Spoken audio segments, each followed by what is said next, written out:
Thank you, Doctor. Oh, that's all right. There we are.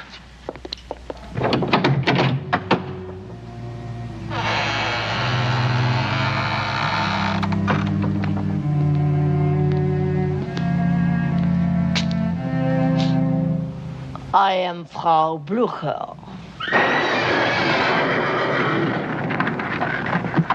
Steady! How do you do? I am Dr. Frankenstein. This is my assistant, Inga. May I present Frau Blucher?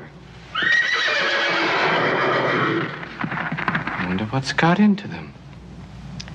Your rooms have been prepared, Herr Doctor. If you will follow me. Igor, would you bring the bags as soon as you're finished, please? Yes, master. After you, Frau Blucher.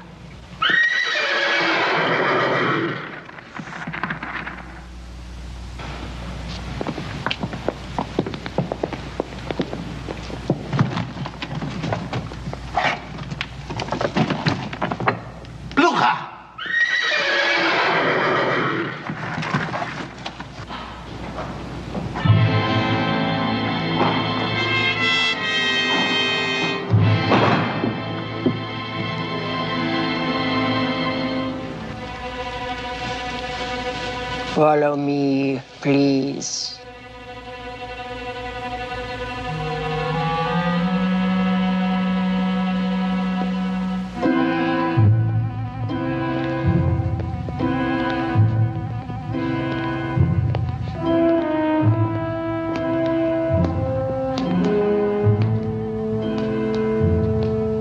Stay close to the candles. The staircase can be treacherous.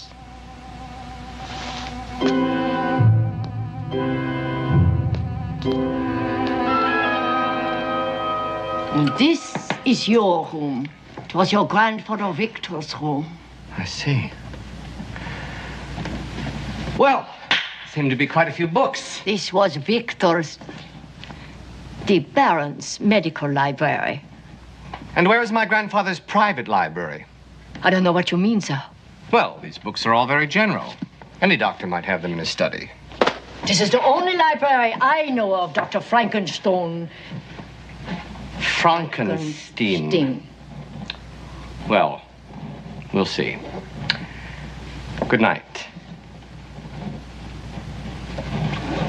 Would the doctor care for a brandy before retiring?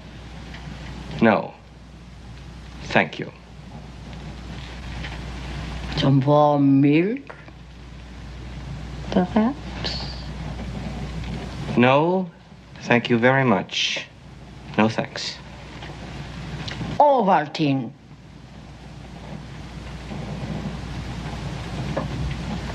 Nothing. Thank you. I'm a little tired. Then I will say good night. Good night.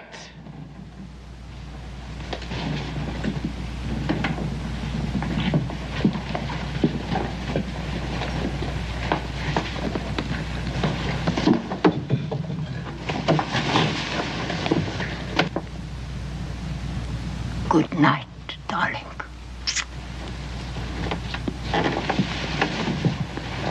Good night, Herr Doctor.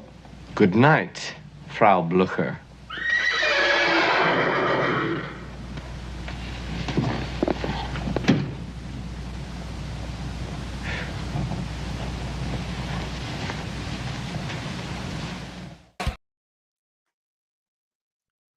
It's pronounced Frankenstein. Let's go.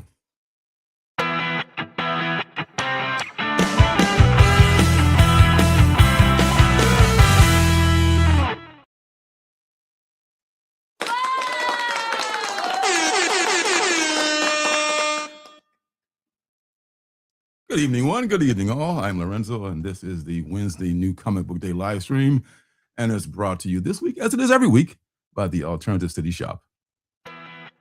The Alternative City Shop is where you'll find comic books, t-shirts, and some one-of-a-kind artwork by yours truly.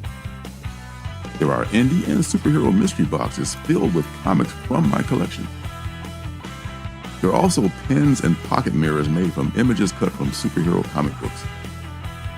There is no YouTube sponsorships or Patreon for this show, so if you want to show your support, this is how you do it.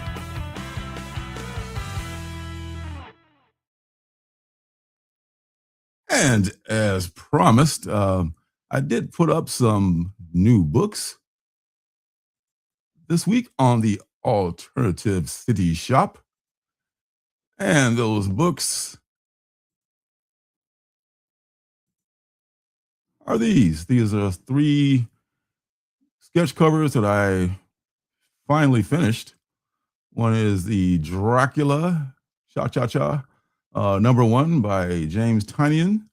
And the other is, of course, the Monster and the Wolf #1.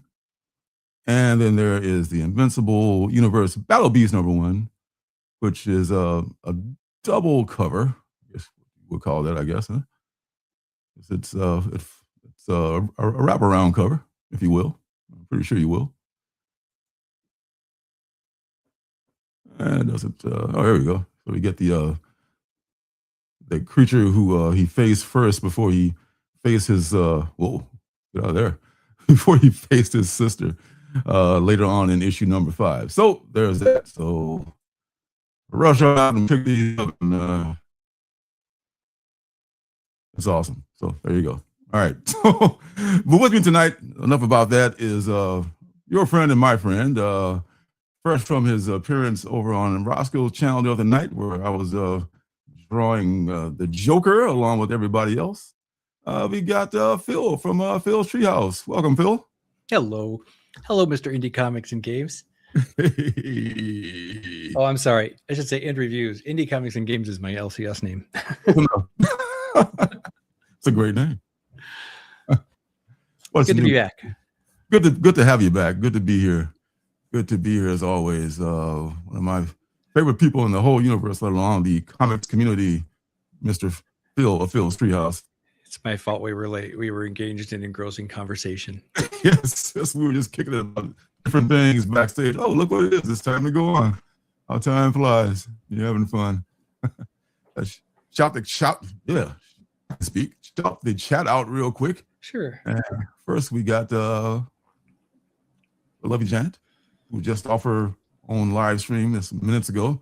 Thanks, sweetie, for we can only stream one at a time in the house. And 80s guy, welcome, sir. Good to see you as always. Cheers to all you folks. Larry Love, the former Larry Love, now known as Crazy Ass Larry. What's up, my friend? Still Too much love will make you crazy. Oh, it will, won't it? It's tea, man. It's tea that just makes you nuts. Good stuff. Still drinking that black tea, leave that caffeine kick. Who else we got here? I got Phil. Yes, the disturbance, absolutely. And we've got who's that? Nope, sorry. Dana Matucci.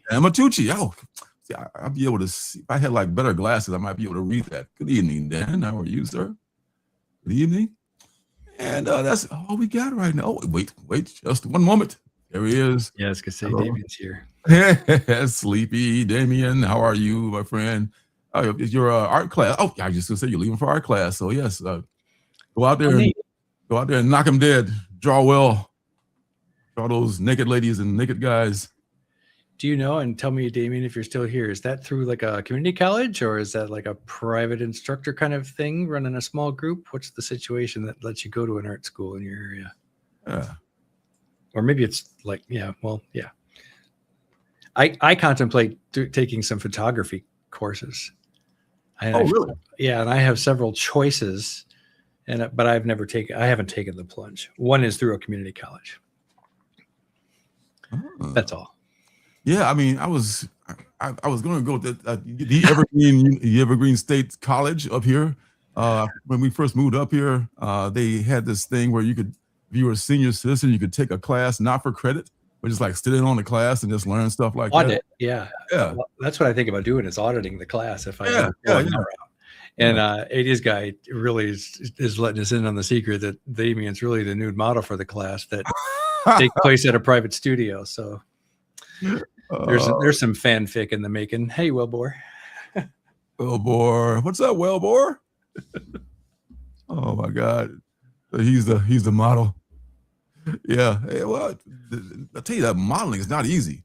There was a time when I was in the class and the model didn't show up. We had to take turns doing it. We were fully and everything, but it was still just difficult to just like hold that pose for like 10 minutes, 12 minutes. Long.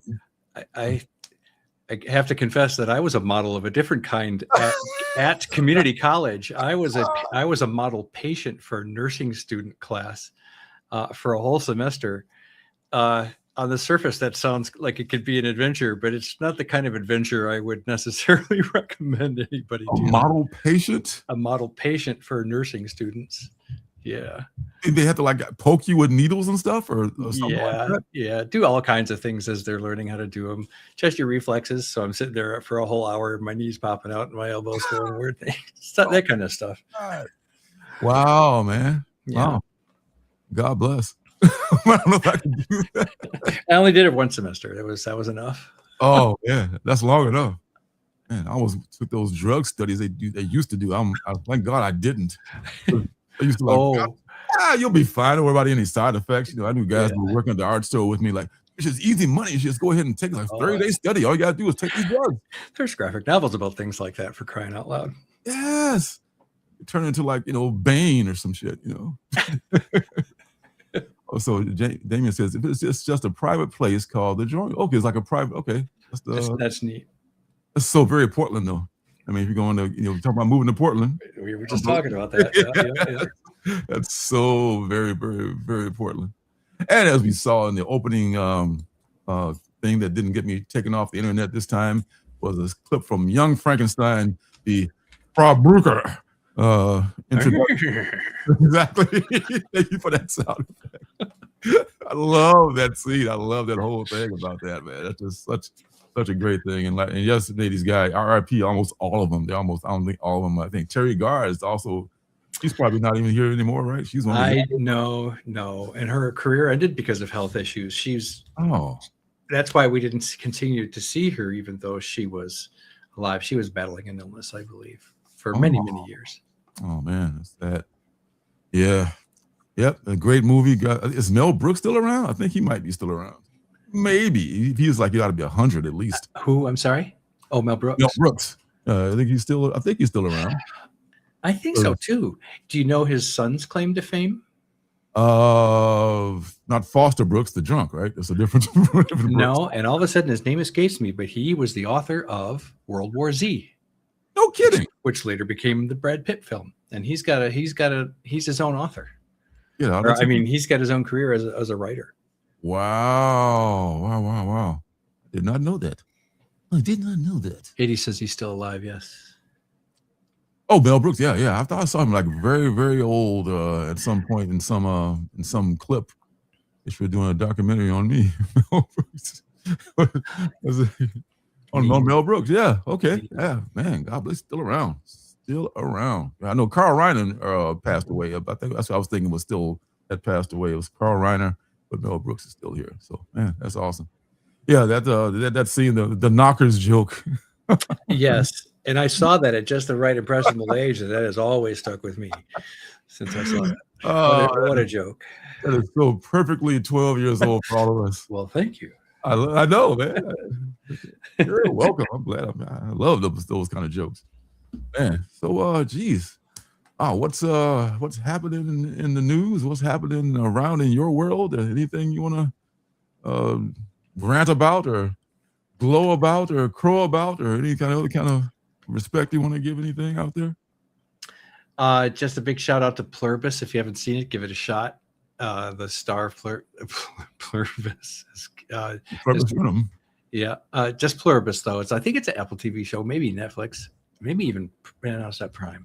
I've been seeing it somewhere, but the actress comes from Better Call Saul, which I never watched. Oh, that guy, yeah. Oh, yeah. Better Call Saul is. Even if you don't watch Breaking Bad, I think Better Call Saul is even better. Well, I can't. You get a chance to watch I that. have a thing for mobster violence or cartel crime violence. That kind of violence is cold violence. Is hard for me to stomach, I guess. Yeah, I know what you mean. But anyway, ultimately it's a science fiction film, but it's kind of not really. But anyway, you're gonna start hearing all about it on the award season, is my guess. It's award season right now, and she just got a Golden Globe for Best Act. Yeah, Prolibus Apple TV. She just got one. And I guess the only other thing is this, I'm shouting out novels. If you're kind of sick of what Marvel and DC are spoon-feeding you, try a book. And so I just picked up and I'm going to try the novel that the Expanse series is based on. That was, I think, it was on several networks. So, but if you remember my visit last time, I am not really considering myself to be a comic reader at the moment. Which is, so, and which is why when I'm in the audience and I'm hearing some of your rants, I'm like, amen. So thank you.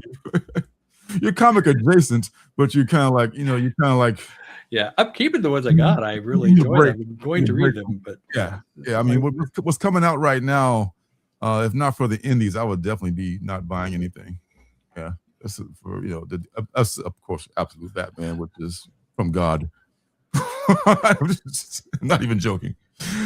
I just finished catching up on it. It's just like, okay, I got to give it a credit. I mean, the Absolute? You said the Absolute Batman? Yeah, okay. Absolute Batman is just like something else. I mean, I know I'm kind of like, Did you read the annual then? Because that's where a lot of people jumped on and got their attention. And that hooked them as well. Daniel Warren Johnson. Yes. That was something you could jump right into without knowing anything about it, and then go back and read other stuff if you wanted to. And that's a great jumping on point. That's probably why it was so popular. Yeah, probably. Yeah, he brought it to it, and then everyone went, "Wow." Yeah. So, yeah. Because by then, correct me if I'm wrong, by then Absolute Batman had already hit issue 12. Is that why the annual? Right around that time, because the 12th issue, then the annual, and then went to number 13. Yeah. Okay. Exactly. All right. Exactly. Usually the annual is like, okay, you get the B-list artist, the C-list writer, and we try to, put out a $7 book that people will buy, and it'd be nothing in there of importance, but not this one. I mean, it was just Daniel Warren Johnson. I think he may have written it, but he definitely illustrated it. Yeah. It was fantastic. It's nice to see him getting attention. I know he's been around for a while and he's had a following, but it's nice to see him really be mainstream now. Oh, wow. as far as attracting the masses. The 80s guy feel absolutely about number 15. Ooh, 1 in 50. Wow. I think I know which one that is too, but that everything to do with that thing is just, I don't know what. Just sometimes things just happen. I love the fact that it's making a lot of the experts pretty much say, "Oh, this can't last because the print run is too high and blah blah blah blah blah blah." Well, sometimes shit happens and it doesn't follow your format that is already laid out. And I think this is one of those cases where it's just going to happen. Time will tell. But it's more to it. And it took a while, but I think finally, just recently, the A cover Batman of Absolute Batman #1 surpassed the A cover of Ultimate Spider-Man #1. Is that right? For the longest time, Ultimate Spider-Man still had, and I'm just had the cover was winning the cover price value. But I think the Batman book has just now surpassed Ultimate Spider-Man. And it's holding it. I think it's going to hold it. It's going to stay above 100. I think for sure. It's around at least 150 now.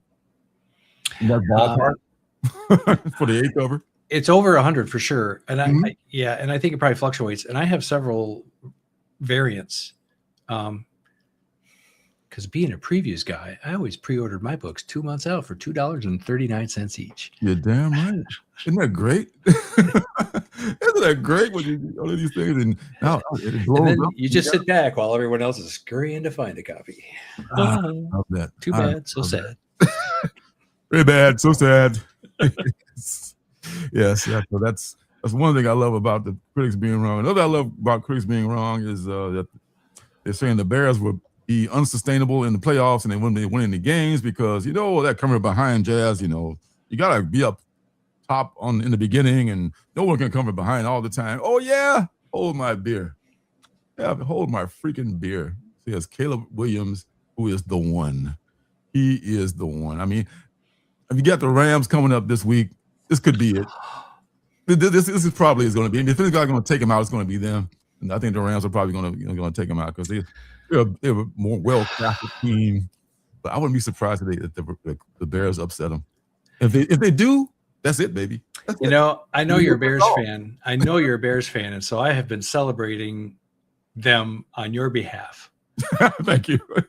But I have to admit that when the Lions started going, I just was kind of I stopped following the season. I know. Other than what I see in the headlines, and then keep going. So I have no investment at all, other than it's nice to see someone. It's nice to see my friend's team get there. Yes, and proving the experts wrong again. I love that so much. If everything tumbles over because Felix is going to knock over this whole tower of light and computer. Did I understand correctly that they're the underdog? Did you say something like to that effect? This weekend they were the underdog last week when they came back and beat the Packers. All right. I mean, they're at home. That's right. Well, honestly, as the Lions don't like the Packers either, so I was happy to hear that you got the Packers, that you took them down. Oh yeah, that's it. Nobody likes the Packers except those chumps up in Green Bay. Yeah, those cheeseheads. And now I think the most beautiful thing is that they have this cheese grater like hat. I used to wear those cheese hats, and now somebody came up with a cheese grater hat, and that's just like the best thing ever. And Dan knows. You're welcome for Ben Johnson. Oh God. Yeah, Ben Johnson's just the best. I mean, last year they had a coach who was a nice guy, but a horrible coach, Matt Eberflus, and now Caleb Williams is being coached up by one of the best coaches in the league, and he's not even had a whole year yet. I don't even count last year. I look at him as a rookie this year, because the last year he had a guy who didn't even really watch tape with him, like so what the hell, And 80s guys got a point too. Grab those rookie cards now while they're still young. I mean, not even affordable. I would think they've already blown up. Well, they may have blown up, but compared to where they can still might go, be even bigger, yeah. I mean, if I could get it for like $100, man, I probably. I like the sign the rookie cards. That's the only kind of cards I buy now are like signed rookie cards or something like that, or some kind of signed cards, some kind of autograph card, because the common ones aren't that valuable. Is it wrong that you worry that players will get hurt because what it's going to do to the value of the rookie card you hold? Dude, I do. I pray for their health. Don't get hurt. I want my card to be worth something. It does nothing. Even more. I don't have to worry about it with this particular guy, but with some guys, you have to worry about. Don't get to any kind of a scandal where your card just goes to hell. I've had some guys' cards like, he did what? Oh my God! I'm never going to sell this card now. Never. I'm stuck with it for life. Oh gosh. But yeah, I'm looking forward to these games. Whatever happens, I'm on the edge of my seat, and maybe they'll pull off a win up there in cold Chicago. Bring those LA Rams up there. I was going to say, depending on who you play, that's a great advantage. Play to the cold weather. I hear that's going to be the coldest NFL game on record. I mean, well, I'm right across the lake from them, and right now it is 21 degrees. Yikes! Without the wind chill. Correct. The Madden, Chris, if you were the cover player, yes. The Madden thing. If you want to cover the Madden, I think that's real. With with Chris Bryant with the Tops thing. He was the Cubs MVP, rookie, third baseman. In his first few years, he won the Rookie of the Year. He won a World Series, and then he just he had a lot of injuries, and I don't know what happened, man. But he's disappeared. I mean, he's really lucky to even be still in baseball nowadays. He got stuck with his Colorado got stuck with a big contract. It paid him a ton of money, and then he just broke. I was like, what happened? He broke. Oh, God. That sucks. All right. So I think that's all. Oh, there was one thing in the news unrelated to anything. Hello? There's one thing in the news that unrelated to anything. I saw this thing on Fox News. Was this Bears ML and the over? Oh, okay. All right. There's you sports bettors out there. this Fox News report, well, not on Fox News proper, but on like from some Fox station, but they had some medical expert like Dr. Nick Riviera from The Simpsons on there, talking up this thing called scromating. Have you heard that? No, scromating. Scromating. To scrum it? To scromit, as in to scromit.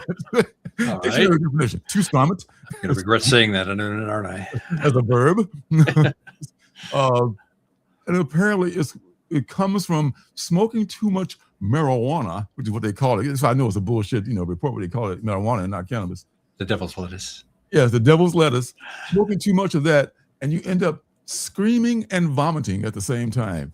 And this guy, Dr. Nick, is just saying like, hey, the people that's coming to the ER left and right, off this scromating thing, man, just like screaming and vomiting and screaming and vomiting. It's like, That's I call BS. 100%. I call BS. Everyone in the comments is saying like, I've been smoking weed since 1969. I've never heard of such a thing. This is 100% bullshit by Big Pharma or somebody, Big Alcohol, trying to get people to be afraid to smoke weed. Do you know what this is? Have you heard of this? Oh, is it a chia plant? No, this is houseplant. It's blackberry houseplant. This is a product of Seth Rogen's. No way. Yes. What this is a 4-pack of like seltzer water or something. It's not fizzy. And it's 420 infused. No. Seltzer water? Yeah. Infused, you say? It's infused. It's per can, 0 calories, fast acting, 0 sugar. There's a number here. It's something like 3 milligrams of THC in the can. Huh. Anyway. So that's available at dispensaries in your area? If you go to Houseplant or just do a Google search for Seth Rogen Houseplant or Houseplant beverage, okay, you'll find it. Anyway, I tried 1 can. I having no experience with edibles, for lack of a better word. I made sure that I had nothing I needed to do that day, and just casually drank the can as I was, watching TV or whatever. Mm-hmm. It made me want to sit in the chair and then go to bed early. No.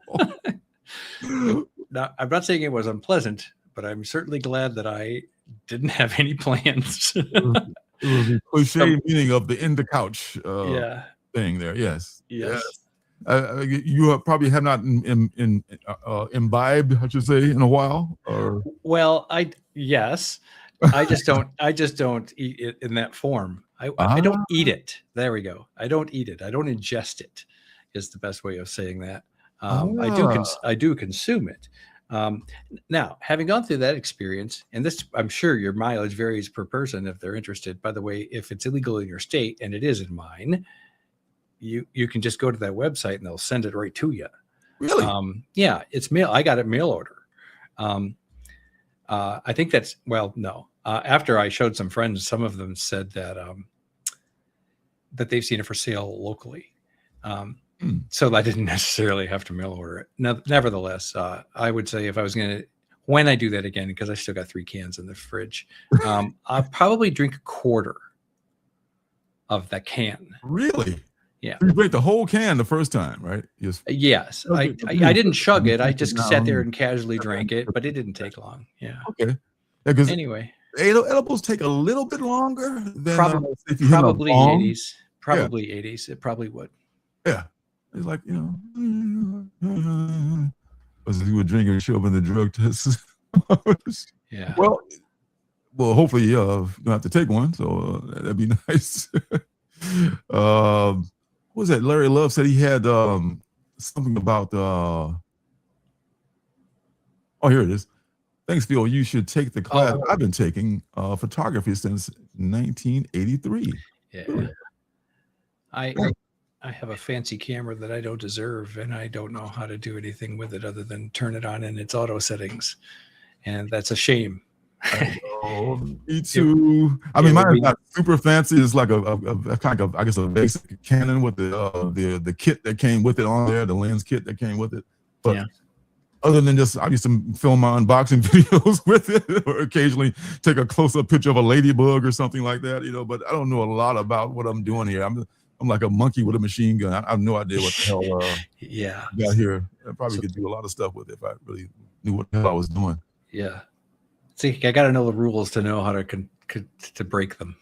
Yes, exactly. All right. Well, I don't know how all that came up. breaking the law. And where's my stuff? I bring my stuff in. I think I brought my stuff in. Okay. You're kind of breaking up, by the way. I don't know. Am I breaking up the sound or my picture? A little bit of both. You had some 8-bit audio there a minute ago. To my ear, I don't know if the audience is getting the same thing. I was backing away from the microphone, but sometimes the camera gets crazy too because we're out here in the boondocks. Okay. Crazy. I think I left my stuff that I picked up this week out in the living room, so I'm going to take a temporary. All right. I'll show this guy off. Hey, you brought him in. Hey, thanks. What a gal. Well. What a gal. Well. You go ahead and show him off too. What do you got there? Well, this is something K-pop did. He's kind of been around on my channel a minute, and probably showed up on some videos. This is My Pet Roscoe. Oh, I've heard of My Pet Roscoe. This was a joke. It started as a kind of a joke during a show that K-pop and Roscoe were part of. It wasn't their show. I don't remember. But by the end of the show, I think Roscoe had ended up drawing what ultimately became the prototype of this. And then K-pop, because she's into this stuff, this is based on a Build-A-Bear pattern, and she just customized it, severely customized it. Really? She put the beard on and the fuzzy feet and everything. And that's all. But the reason I bring it up is because I've had him for a minute, but I won him at a Comics Curing Cancer auction. And I knew at the time that I didn't want to keep him forever. So I'll be putting him back up this year in October, back up for the Comics Curing Cancer auction. And my hope is that whoever wins him in the auction will kind of carry on the tradition and every so often put him back out on the market. We're going to kind of include like a little adoption certificate where people can keep track of who had him and when. All for Comics Curing Cancer. Awesome. Yeah, he's a one of a kind.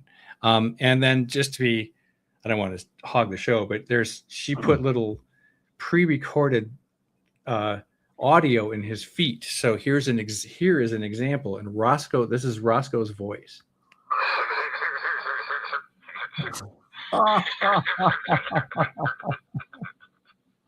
Yeah. Oh my God. That's pretty fucking cool. So I thought you were going to go away, but thank you, Janet. Oh, I'm glad that I'm glad we got to see that. I've heard of the My Pet Roscoe, but I've not known that it also speaks. That's awesome. He farts too. The other foot farts. Oh, of course it does. Awesome. Yeah, it'd be nice if it just like went from owner to owner and benefit the charity and all that. Very slim week in many ways here, which is fine with me. I have this issue. I have a New Gods #1, probably like in good condition. I don't know what you call it, like a 4 or a 5 or something like that. This weird camera colors. Cover price for this one is $3.99. But the actual cover price for the New Gods, I think the original cover is, I want to say it's a 20-cent book or a 15-cent book. It's a 15-cent book. That's right. I forgot. Did this go to issue 12? Was this a 12-issue series? I want to say holding. I think it did. I think it only lasted 12. Kirby meant for it to be an ongoing. This is like his tour de force. And he went over to DC. They paid him a bunch of money to come over and like stick it to Marvel. And for some reason, it just it's getting much more love now than it did when he first came over. When he first came over to Marvel, because that was back in it's more appreciated now than it was then. I should put it that way. Because I think this came before, maybe it came after the Prayer People. I think the Prayer People's first appearance of Darkseid, and this is the first appearance of Orion in this one. So I can read this and I would touch my classic book, which I love about facsimiles and DC facsimiles in particular, because they're made from what? Newsprint. Oh, I intended it. that's nice. There was a time when it, even though you would think it's otherwise, that it was more expensive to print on newsprint. Only because of the way they make newsprint, and it became a specialty paper instead of the regular paper. I remember it used to be the cheapest kind of paper in the world, because that's what, as talking about art classes, that's what you draw on in art classes. You get a big newsprint pad that's like 24 by 36. You flip that baby over, put charcoal on it, and quick sketch next. The whole pack costs about $5 or less. So who cares? I wonder if just like a kind of a BS kind of a price hike, because people knew that newsprint was becoming like the rage at the time, so they raised the prices of it, knowing that it was like all along just a cheap paper. But I don't have any facts to back that up, so I couldn't prove that, to be real. If it meant dropping the cover price by $1, I would say move to newsprint tomorrow. Fuck yeah! If they would really truly pass on the savings to us, Yes. Yeah. I'm sure Marvel would do that. No problem. What? Yes. We can charge them less? Yes. Let's do that. You're fired. Yes. Bringing up that. How dare you? The Monster and the Wolf, #2, from our guy Mark Spears. This is a good-looking book. It's better written than I thought. I know Sleepy has been following it. He's got all the Mark Spears monsters and this one. Mark Spears. Quick question: is he also writing, or is he just doing art? He's writing this. He's writing this one, and he's also writing the Mark Spears monsters run. Okay. He does almost everybody's cover who offer enough money to do it. But I don't know if he writes any other books other than those monster books, which it's his wheelhouse. It's this thing he's best at. Yeah. This one is the Beneath the Trees, #5. Oh my God, it doesn't like that at all. Doesn't like that. There we go. There we go. That's what it is. Beneath the Trees, when nobody sees. The Rites of Spring, #5. Is that the last one then? Wasn't the first series 5? This is the penultimate one, I want to say. So this is going to be a 6-issue series. Okay. I was doing FOC the other day, and I saw #6 up, and it said that's going to be the finale on that one. Is it easy to explain the relation between the first and second title? I think so. So. I mean, what is the relationship? Is it a sequel? Is it a direct sequel? Does it pick up where it left off, or take place? Well, the first series was Meet Samantha, the serial killer, the adorable serial killer. And a lot of people in this would like take day trips to the city and commit her atrocities and come back to a little small town and like nothing has happened. And what happened was a lot of people in the city, like this one woman was in particular who was involved in the second series. Her brother was one of her victims. Oh. So she moved to the city from some other place, and she just started looking for her brother's killer until she found some clue that led her to Samantha's town. And that's where this second series picks up at, is her moving to that small town to track down the murderer, which is pretty intense. Because Samantha, somehow being the psychopathic genius that she is, befriends her, and now they're looking for the murderer together. Oh my. Okay. That's what I'm saying. That's all I can say about this series. It's such a, oh my God. Patrick Horvath has struck gold with this thing, man. It's like such a dark classic. I mean, maybe you'll be able to do a trilogy. I would bet there's probably another series coming after this. I was just going to ask if you can see that he's leaving room for that, or if there's room for that. And so far. Okay. Would you have said that at the end of the first series, or was that self-contained? I think it was self-contained, but there was enough. It was enough left out there that they could do another series, because at the end of the first series, she somehow, does not get caught. I won't say anything how she doesn't get caught, and then that could have been it. But since maybe Horvath is thinking like, what about all those people that she killed? Oh, I'm sure somebody cared about that person, So maybe she doesn't get caught. I'm going out on a limb and say she doesn't get caught in this series either. I was just thinking that. What Yeah. is it that? Yes. How do they keep it going? It's Uh-huh. because she keeps evading or eluding capture. Yes. What I would do, I would end it in the third limited series. But public is in the business of selling books, right? So Trilogy. yeah. But to me, 3 is a magic number. Yeah. So the trilogy is where I would end that one. That would be a perfect classic masterpiece right there of horror and what have you. So Because if you do more than that, it becomes a franchise. right, now you got a franchise. Now you got to keep it going.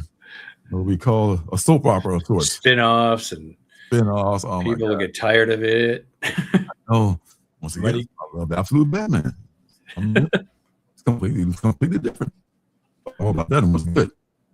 And I think the next to last one I picked up was Crownsville. That's dark covers a lot better than light covers, it seems. That's what the deal is. It was like white or yellow.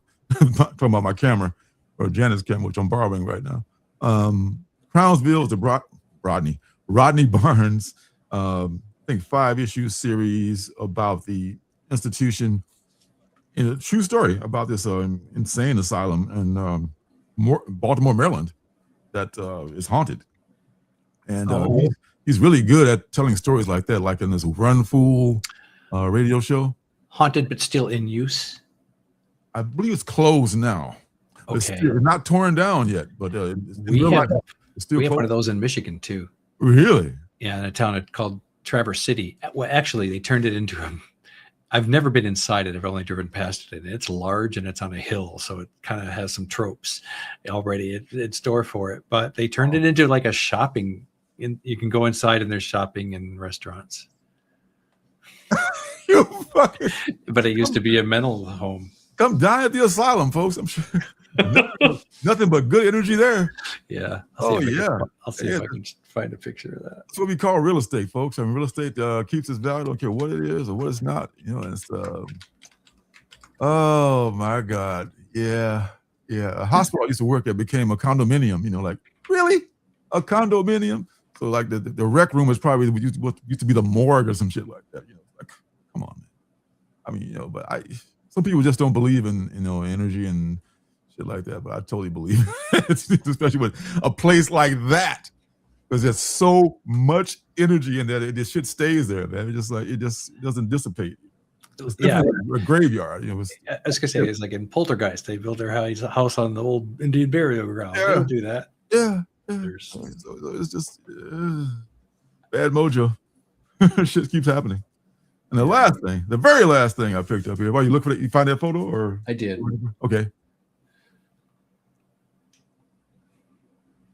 Here we go.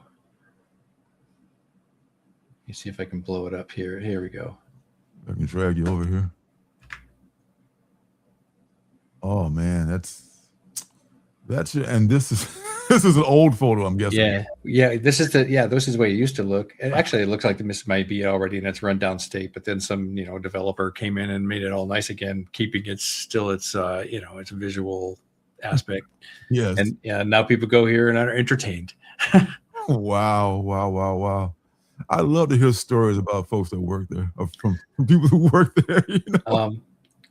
Well, I'm not sure they say it's haunted, but just the angst, the stuff that must have happened there. Yeah, it's like a Jamba Juice in a place like that. Yeah, sounds like my Orange Julius. Extra chilled, please. Yes. I like my Orange Julius extra. Yeah, I'm with Janet. No way I'm going. You could no shit. Oh shit! And a person who's sensitive to energy like her. Oh my God! Why the fuck would you go there? Even you weren't. Last thing is it's been out for a while. Skinbreaker #1, the Treasury Edition. I've been seeing this sitting in the store for like weeks, as long as it's been out. It's already on number 4 right now, right? 4 or 5, I think, should be coming out soon. And I was like, you know what? I should get that. And I was looking up on eBay. People are paying like $50-$60 for this book. Really? Yeah. What makes it a treasury edition? Is it reprint like a couple issues, or is it oversized, or just the oversizedness of it all? Okay. Because the also printed on newsprint. It's like the art is fantastic in this book, which is, I think, one of the reasons that I love it so much. The story is not like overly complex. It's just like, a primitive culture that was looking for a new leader. And that's what we start off with issue 1. Which as far as I've gotten so far, I need to catch up on since it's only an 8-issue series. I'm letting it stack so I can catch up on it and just read it when I have a chance. Yeah, I like to do that too. He's just staring at that light over there. I was like, why did he leave? He's an odd boy. But yeah, I gotta get this, man. It's only like $15. I mean, cover price, and it's going for like 3 times that. So. Yeah, no brainer. Yeah, I gotta get it. Gotta have it. All right, so man, we can go on to the what's good section. All right, and now, if I can find the thing you do, something else I'm going to bring up too, but it slips my mind. But I'll probably get back to it a little bit later. All right, what's good coming up?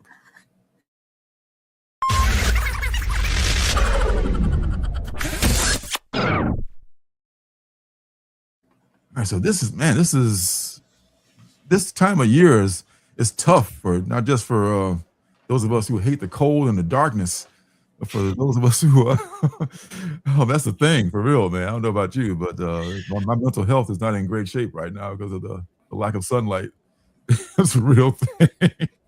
I can't wait for summer. We love summer so much, but there's also a shortage of indie comics coming out now. I mean, not a lot of good titles. So you're even talking about when you look at the listings, right? Or catalog, you're not even okay. Yeah. So it's not that your LCS isn't carrying them. You're just not seeing anything, even to order. Okay. No, that's just like nothing to order. It's easier on the pocketbook. Gives you time to savor what you got. That's true. That's true. I just showed you just now is my entire pull list, and that Minor Arcana should have been there, but it was late. Other than that, I would have had like 4 books rather than 3. My indie my mycomicshop.com order, which I'm very proud of, was only like 5 books. Like, wow. This thick for the Is whole it month. And for the month, I was just going to ask. Okay, a month. I cut down to just monthly now. I'm gonna get so few now. I'm pay less shipping too. I'm gonna pay less shipping. I'm gonna buy less books. I'm going you my idol, Phil. I want to go your route. I want to have less new books coming in. Only the one I really, really, really want. I used to go through the FOC of Fridays and Saturdays and Sundays and just pick that might be good. That might be good.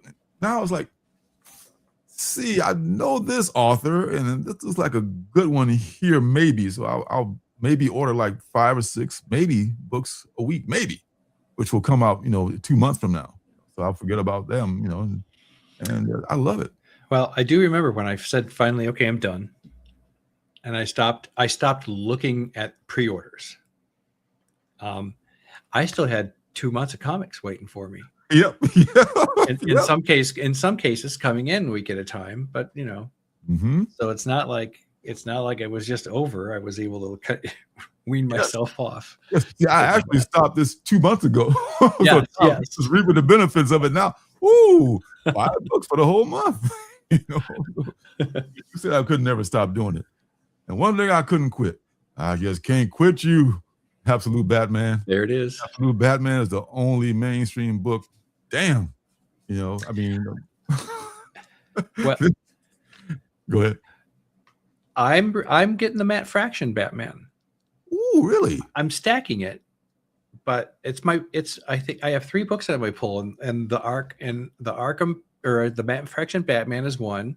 The second one just ended. That was the Superman Kryptonite by the Ice Cream Man team. Right, limited series. And I got that title wrong, but and then the third one is Department of Truth. Okay. Which just so drips out so slowly anyway that that's no big deal. Yeah, it's almost like it's not on my pull list. So So I think it's interesting that what's kind of keeping us at the mainstream is Batman. Mm-hmm.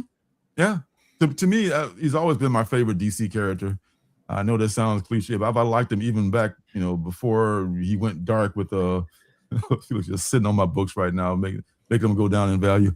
But I've always loved the character of Batman, even when he was corny back in the 1960s. For some reason, that character to me is my favorite DC character. The rest of the DC universe, I could either take or leave. It's like Wonder Woman is cool, but they haven't done a lot with her until now with the absolute Wonder Woman. And Superman, the absolute Superman is a better Superman than the regular mainstream Superman. So Okay. that's saying something. So the trilogy, the Holy Trinity of DC has gotten better, but the best has always been Batman to me, because to me, Batman is an honorary Marvel character. He could have been created back in the 60s by Kirby and Lee. Well, I've been biting my tongue, but I was going to ask you, how do you feel about Daredevil? The reason I ask that is because if you could say there's one character of Marvel that is like Batman, I think a lot of people might say Daredevil. He's the closest thing. I think that's who they had in mind when they created him. They kind of wanted to mimic Batman to some degree, because he doesn't. I guess he doesn't have a superpower. He doesn't have gadgets and shit like that, but No. and the whole thing about being blind is very unique. So that's very good. I know Bullseye Bob loves Daredevil to death. So Daredevil he's a strong cult following. He won't. For a while they called him Dead Devil, and they called Iron Man whatever they called him. He was like a third-rate character. And all of a sudden the movies happen, and Iron Man is the shit. Now, Iron Man is and then Daredevil, the TV series and Netflix. It's a whole different universe, and the whole world loves Daredevil now. Well, not the whole world, but the whole comic book. You know what I'm saying? But yeah, Daredevil was okay. But Batman is just with the whole Batcave and the secret identity and the gadgets and the aloof, dark. When Frank Miller made him into this whole Dark Knight thing, that was it. Does his origin matter so much to you, or not? Daredevil's or Batman's? Batman's. It's kind of a classic. Or is that just means to the end?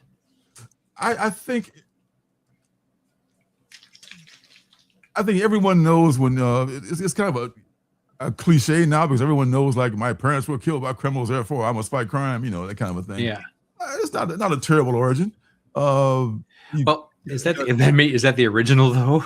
I mean, now it's a trope, but is that what started the trope? Yeah, was there something before that? I wonder. There was no superheroes before Batman, before Superman, I should say. So Superman came from, he's an alien, so he had no origin like that. He was from Kansas. Pa Kent shot down in an alley in the big city. Pa, what's that? Yeah. So I think the dark origin of Batman kind of pulls me in too, and the more he progressed, the darker it got. Like, I guess it was kind of downplayed, back in the 60s. Batman was corny, just like in the TV show as he was in the comics in the 60s. Correct me if I'm wrong, and I bought this off the rack, but wasn't Dark Knight Returns the first gritty dark Batman? Batman hadn't been dark before then.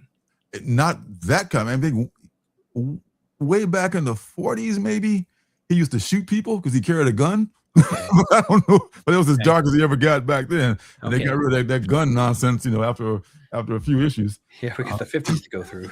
Let's get rid of that whole gun thing. Let's make him hate guns. In fact, okay. Yeah, so they figure ways the clever ways for him to hurt people without shooting them. But I think the Dark Knight was the origin. Yeah, that was it. That was when he became dark. That was literally when he became dark. The Dark Knight Returns. Frank Miller will be, to me, that's his masterpiece. He's done a lot of stuff. Daredevil and Elektra and all that. That's great.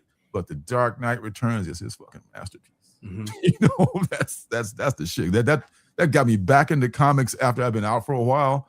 I said, what the hell is this? They finally joined the Batman that I can relate to here. It's like, and he's over the hill and all this stuff. Oh man, it's just stuff.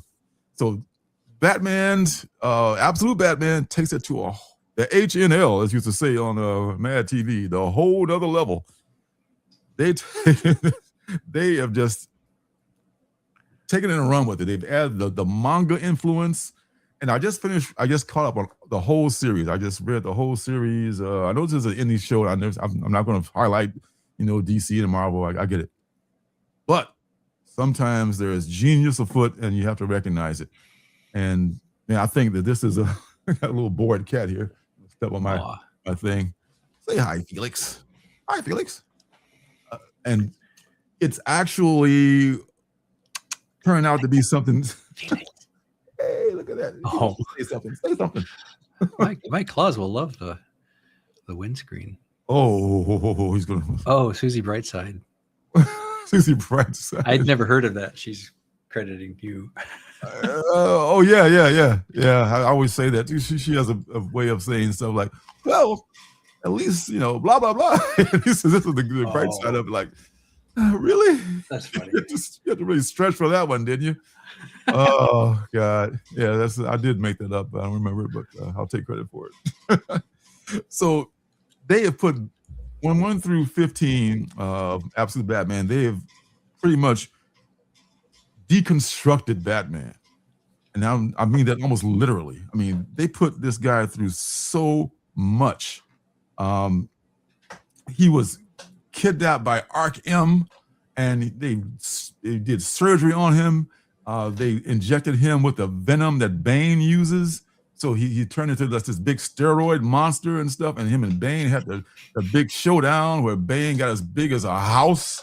It turned into such a manga influence thing that it wasn't even funny. Like, okay, I see where you go with this. This is the kaiju thing and the manga thing. And it's like, at one point, Batman drops a building on him. Oh, wow. It's like crazy shit happening in this thing, man. And is this happening in Gotham? In Gotham, and Batman is kind of like on the not quite not a superhero, but more like a vigilante terrorist. They're treating him as such.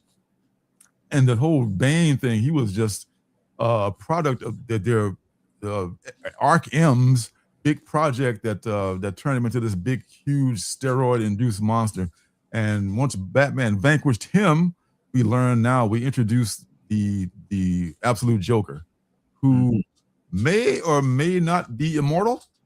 Okay. And may or may he has these properties where he goes to like islands. He's a billionaire that goes to the islands to hunt, things. And there's a great story behind that. And then there is the Absolute Evil one-shot where the villains of the world, who of course are, billionaires, because all the worst people in the world are very rich. It's expensive to be bad. It is, man. It takes a lot of money. Yeah. To bribe judges and things. My God, and to oppress people and finance Gestapos and things like that to keep people in line. So, of course, they're taking notice of these people. Absolutely. Mojito. Yeah. So. Mojito's here. Just saying hi to Mojito. Oh, Mojito. No, not Mojo. Mojito. I'm sorry, I mispronounced last week. I'm sorry, Mojito. Mojito 88. What's happening? Oh, I'm just getting to my my Absolute Batman review on my indie comic show. So you're right on time. So Absolute Batman, Absolute Superman, Absolute Wonder Woman are on there. In fact, all the Absolute characters, Flash, Green Lantern, they're all on the radar of these billionaires who are in the Absolute Evil one-shot. And there's actually a murder of an Absolute superhero in the Absolute Evil books. Without dropping too many, spoilers. Yeah, that's some big deal happens in that, and it was kind of a shock. Like, whoa, I didn't see this coming. So I'm so glad nobody spoiled any of this for me. So I read that, and then after I read that, I read this, and it also has, of course, the Absolute Joker is part of these Axis of Evil. Is it a one shot? Or it is one shot. This Arkham book is also a one shot. It's a $4.99 book, and it's a one shot, just like Absolute Evil and the Absolute Batman annual. And so these are all one shots. And in the Absolute universe, for lack of a better word, is Arkham still an institution? Still a mental institution, or no? It started out, and they tell the story in this book here, how it all began. It all began with Arkham Asylum for the insane, and they show the origin of, Dr. Arkham and why what his motivation was for even, starting in such a place. but then I think it burned down. And I think what's happened from there, they've taken he's taken his ideas to the next level with the Arc M. They haven't really, they're revealing bits and pieces about what's up with Arc M. You know, they're showing you the big facility where they made Bane, but they haven't showed the origin of Arc M. They showed so it's kind of like sounds more like an evil corporation or organization, secret, aren't they all clandestine yes. cabal? Yes, okay. Yes, exactly. Okay, exactly that. That's what's happening with Arc M. Well, man, it's just scratching the tip of the iceberg here. And this absolute Batman, he's just not going to be a guy that's, swings from the buildings, even though he does that too. He's this 400-pound individual who's been altered. He's had, things done to him, and this, it's just a great book. It's just a great universe. I don't see it slowing down anytime.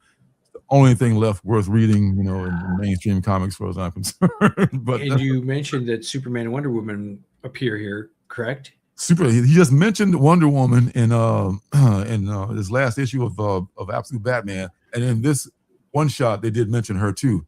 They think maybe she may be the biggest threat.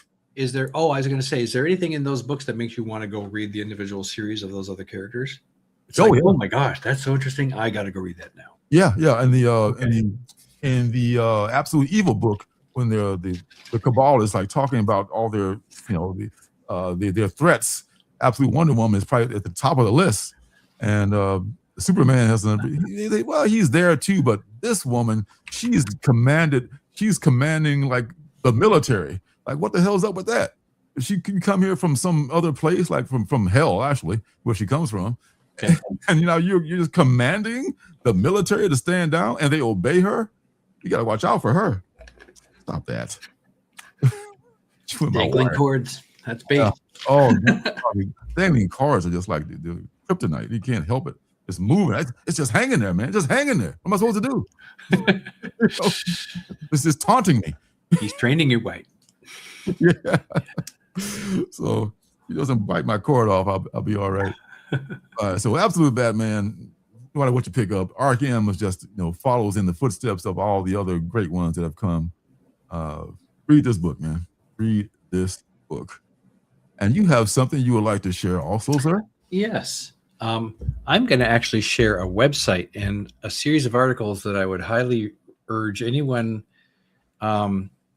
to read, which in my opinion sheds a tremendous light on how the goings on in the industry ultimately affect the shops that we purchase comics from, and therefore our ability to purchase those comics. And so I just found his name here.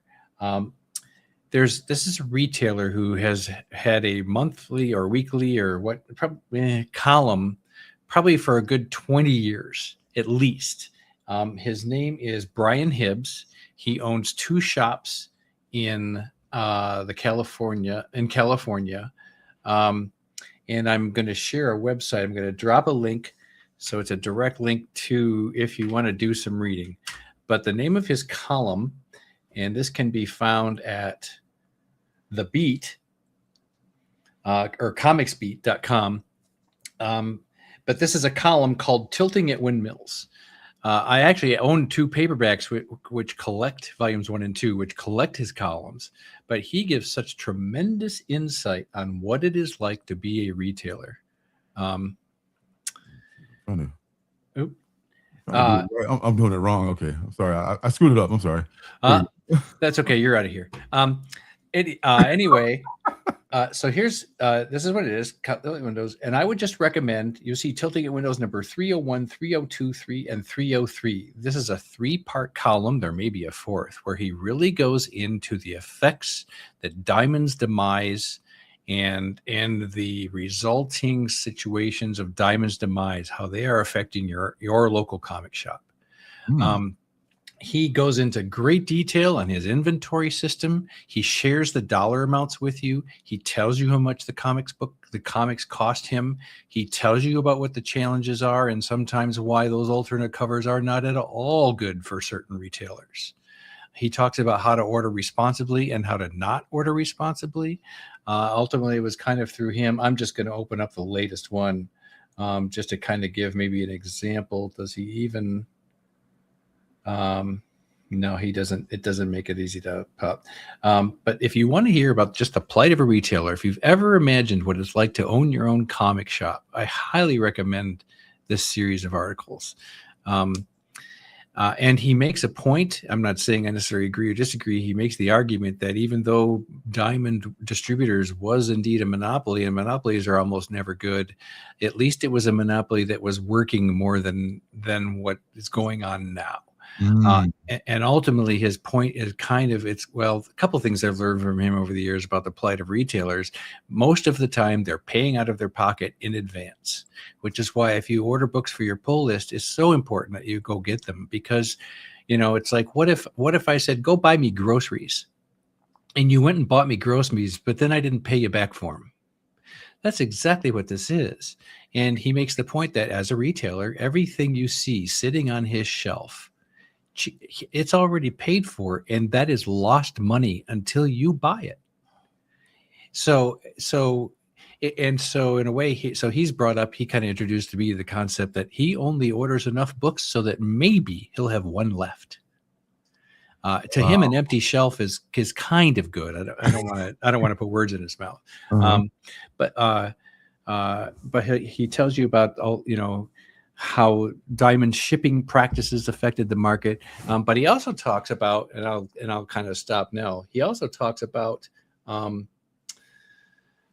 the publishers themselves do things that actually hurt the retailer. The retailer's job should be putting comic books in front of people who want them. And so you would think that the publishers would do everything they could to make it as easy for the retailer as possible to put those comics in front of their readers. But that doesn't happen. So these columns are good at just kind of highlighting the challenges of your local comic shop. And after reading this, my heart goes out to those folks that do run an LCS, because that truly is a labor of love. You don't see many millionaire comic shop owners. No. And I'll go back here. So I would really recommend, if that part of the comics industry, if you've ever daydreamed about running a comic shop, about how you would keep inventory, about how you would decide what to carry and what not to carry, I really recommend giving one of these columns a try. They are very lengthy. They are a read. But I kind of find them really entertaining, and gosh, it makes me feel for my LCS and look at them in a whole new light. And knowing what your LCS goes through, it almost helps make me a better customer, because I'm more understanding it when things go wrong. But on the flip side of that, I'm also now more aware of the things that certain LCSs are doing that really just shoots themselves in the foot. Some things that go wrong and it's the distributor's fault or the publisher's fault, but other things go wrong and that comic shop owner should have known better. So that's all I'll say. Check those articles out. I never hear anybody in our circle on YouTube here talk about the plight of their retailer. No. And this really gives you an eye behind the curtain of what it's like to own the comic shop. And I'll end by saying that oftentimes at the end of those articles, you will see all kinds of comments that other shop owners are leaving. So they're comparing their own experiences to whatever the topic of that article has been. And that is equally as informative. So read the the comment sections of those articles as well. Wow, that's awesome. That's my recommended reading. All right, well, that's that's some good stuff. There's a link right there in the chat, folks. Yeah, Brian Hibbs is his name. Okay, well, I would definitely check that out, man. That's I know it's a hard time for those folks, man. I see, both shops in town. We only got two, and I can imagine. I see every book on the shelves out there is already been paid for out of their pocket. they're looking to move that stuff. Because if they don't move it, then they're stuck with it. Yeah. I was kind of thinking if you're throwing a picnic for people, but it's your job to stock the table where all the fixins are going to be. Mm-hmm. And it's like, how much food are you left over at the end of the picnic? Oh Because my God. that's what goes in your dollar bins. And if they're paying two, maybe $3 a book wholesale, even putting in your dollar bin is a reflection that you're losing money. Yeah, that's a sign you're just trying to get anything out of it because you've already paid for it. So yeah, man, that's those kind you wonder how this medium can survive. I mean, I love both of the people that own the shops here, both Frank and Gabby who own the shops here. I feel for them, man, because they're doing it for us and they're taking a loss. And when I get a book for $1, I feel like I'm picking their pocket. That's part of the business, and technically, shop owners should start. I look at those articles as how I can make it easier for my shop to serve me better. And pre-orders is a really good way. Picking up my pull that I committed to, that's good. That, anything you can do to make it more predictable for your shop owner, the better. The less guesswork they have, the better. Because they're already doing battles about where I'm going to get the books. Where am I going to get Lorenzo's books? I don't know. Diamond folded. There's a million different distributors now, Yeah, sometimes they go through if they jump through hoops to get me like a $3 book that they can probably make $1.50 off of if they're lucky. Yeah. After taxes and stuff, and they got to do this for every customer, man. I mean, people are getting bitching about, I didn't get my favorite cover, Yeah. Jeez. Well, that's the other thing. Why are you ordering 100 of those books? I understand that the 1 in 100 copy might did it, but now you're stuck with 98 books. Hey, but it's free. That 1 in 100 is free, right? So you can mark it up and make it $100. Well, but somebody will go online and buy it from my comic shop for like half the price, and now you're Yes. So. Oh man, that sucks. I'm not saying that doesn't help a retailer, but there are certain retailers who should not do that. Yes, absolutely. I mean, you're talking about Midtown, comics is different than like our little shops out here. Whole different story. Yeah. Wow. Well, on that note, let's go to it's very informative. I mean, it's not your fault that it's like, it's a grim subject. It's very informative information. Last thing I have for what's good is this thing I've been kind of putting off reading. I've had it for a few weeks. It's the latest thing from R. Crumb. I don't know if he's made anything new. I have that. You have this one? Yes. Have you read it? I pre-ordered because I saw you talk about it. I was like, Robert Crumb. Oh my gosh. Yeah. No, I have not read it, but I did page through it, and that's definitely Robert Crumb. Oh, that's definitely Robert Crumb, dude. And it's called Tales of Paranoia. It's from Fantagraphics, and it's all Robert Crumb. He does everything. He's a cartoonist. He writes, he draws, he letters, he fucking, well, he doesn't color really, but I think maybe he does color. He does everything because maybe Fantagraphics does it for him. He's such a baller. He just do whatever. Oh, sure, Mr. Crumb. We just color the back for you. But he does everything in here. And if you don't know anything about Robert Crumb, first of all, you should keep on trucking, Mr. Natural. You want to talk to Mr. Was it Mr. Natural? Natural. It's Mr. Natural. They call me Mr. Natural. On down to the health food store. But I'm a junk food junkie. That's a whole different story, but yeah. Mr. Natural was one of his characters. And he did Zap, I think was back in the day. That was a big thing. Underground comics. This is one of the guys that invented underground comics, indie comics as we know them today. So whether you love him or hate him or don't give a shit about him or not know him, this is one of the guys who was like a groundbreaker. Yes, for sure. Yes. And he was a cartoonist extraordinaire, and he lives in France now. He's always hated the U.S. and now I finally see why.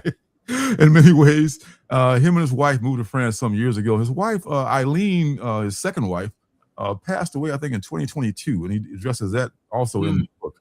Oh, and she was a cartoonist in her own right. Some people say she kind of rode his coattails because he's the biggest thing in the indie comics, and of course the association with him would help her by association. But she was a decent cartoonist. I mean, there were worse cartoonists than her out there. And he talks about that in his book too. But what he does is talk about at length in his book. This poor man is like in his 80s now.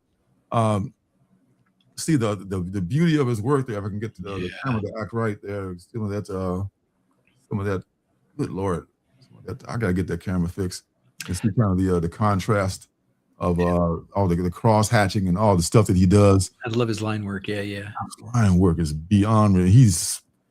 I doubt if he even has a computer because he just uses everything. He hates all that stuff. He uses the little dip pen, the brush. Those are his tools of his trade. He does all that stuff by hand. And this first segment of this book is kind of tough to get through. It's like, what is paranoia? You think Tom King is wordy? It's like, this is definitely a hold my beer moment here. He gets uber wordy in this part right here where he just talks about his paranoia and his things that he doesn't like, and you can't see it anyway because it's black and it's too much white. And he just goes on and on and on about the vaccine, and he's definitely an anti-vaxxer. Oh, really? Okay. Is it interesting to read, or is it like, okay, enough, let's skip ahead? Well, I tell you, the part called the narrative, I read it up to that. Where you can see the narrative, see a little bit of the narrative. Once the narrative begins, I read through several pages long. I got to like the fourth page, and it's all like super dense text, kind of being repetitive. I was okay, I'm done. I stopped reading that particular story. Okay, there's another thing called The Atheist in the Foxholes, which is pretty good. There is The Kiss of Death, which is part of the story where he calls his ex-wife or his recent deceased wife the Bunch. Or Bunch, I guess it was a nickname he had for her, I guess. I don't know where that comes from. But Eileen and him, they say this was a story that started before she passed, and they used to like draw each other's work, and he would write her work, and vice versa. They would take turns drawing and writing on each other's things. And this is a story they came up with before she passed away, and it's talking about her self-reflecting about, I'm just my work isn't as good, and also that every time that she would like get a book published, that publishing company would somehow go bankrupt. So it was kind of like the kiss of death that the Bunch had. Like Bunch, being on the cover of the Madden game. Yeah, exactly that. So she would say, "What is it? What is it? What is it?" Robert, or she called him something else. She had a pet nickname for him too, and she said, "Well, it's just luck, I guess, or bad luck for them." And they go on this whole back and forth about that. At the end, they're going back and forth about, I guess at one point, she left him for some Latin lover or something, or he had an affair on him with a Latin lover, and they would talk openly about that. And he says, well, you can tell he misses her because, he's at the end, he's making dinner for one, and it's kind of a lonely thing there. So it's kind of a sad story there. And he really just opens his soul in these, but people change over the years. I used to have a problem with the way that I still do, the way he used to draw black people. And this old Amos and Andy blackface kind of a look. So at least he stopped doing that now. So at least he's moved on from doing that. Okay, I know what you're talking about. Yeah, like Ebony from Will Eisner. The character Ebony in the Will Eisner Spirit comics. They would do that thing, and I met Will Eisner at the end of his life. He just seemed like a nice old guy. Like, that was a different time, I apologize. It was a different time, The same with Crumb. Now, I think he's been a curmudgeon his whole life, but now that he's, in his 80s, he's alone. He's living in France, and the world is going to shit.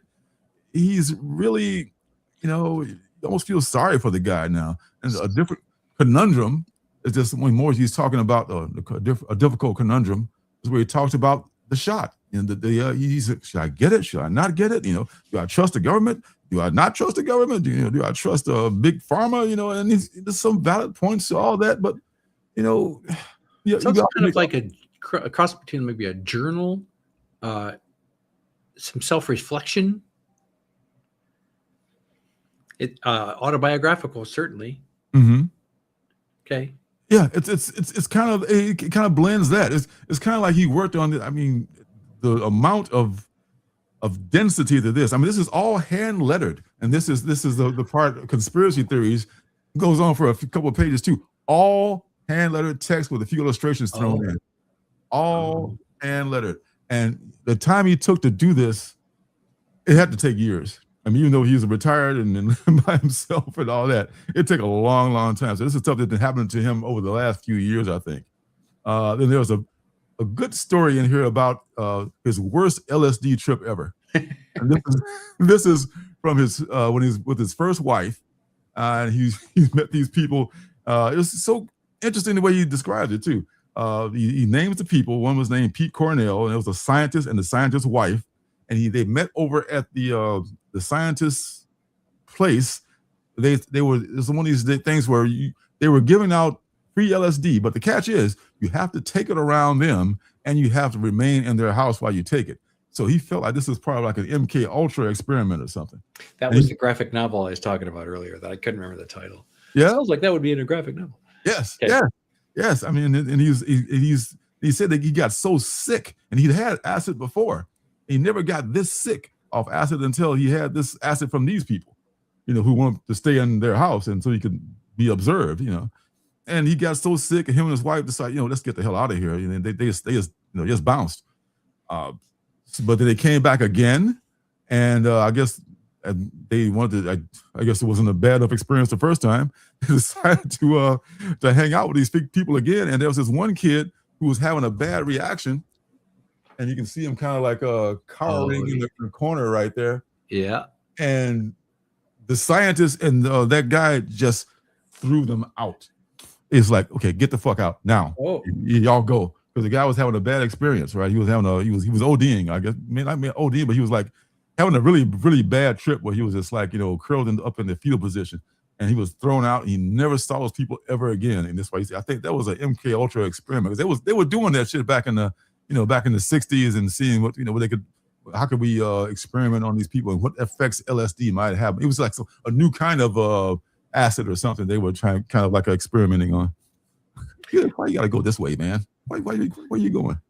You gonna step on that thing and make some crazy shit happen? I'll make room. You always scares me. You're gonna step on a button and we're all gonna just die.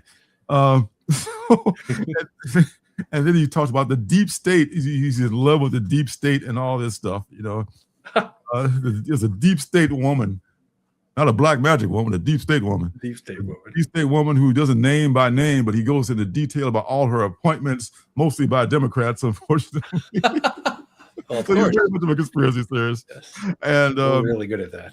oh yeah. And then he goes to I'm Afraid, which is another good segment where he just talks about Like that picture. yeah, isn't that cool? And that picture, like right here, is the picture of all the people that he's afraid of. Oh boy. He doesn't name them, but he draws them pretty closely. Yeah. And the orange guy is one of them. Also, Elon Musk is one of them. I can recognize him. Who else I can see on there? I think J.D. Vance is one of them too.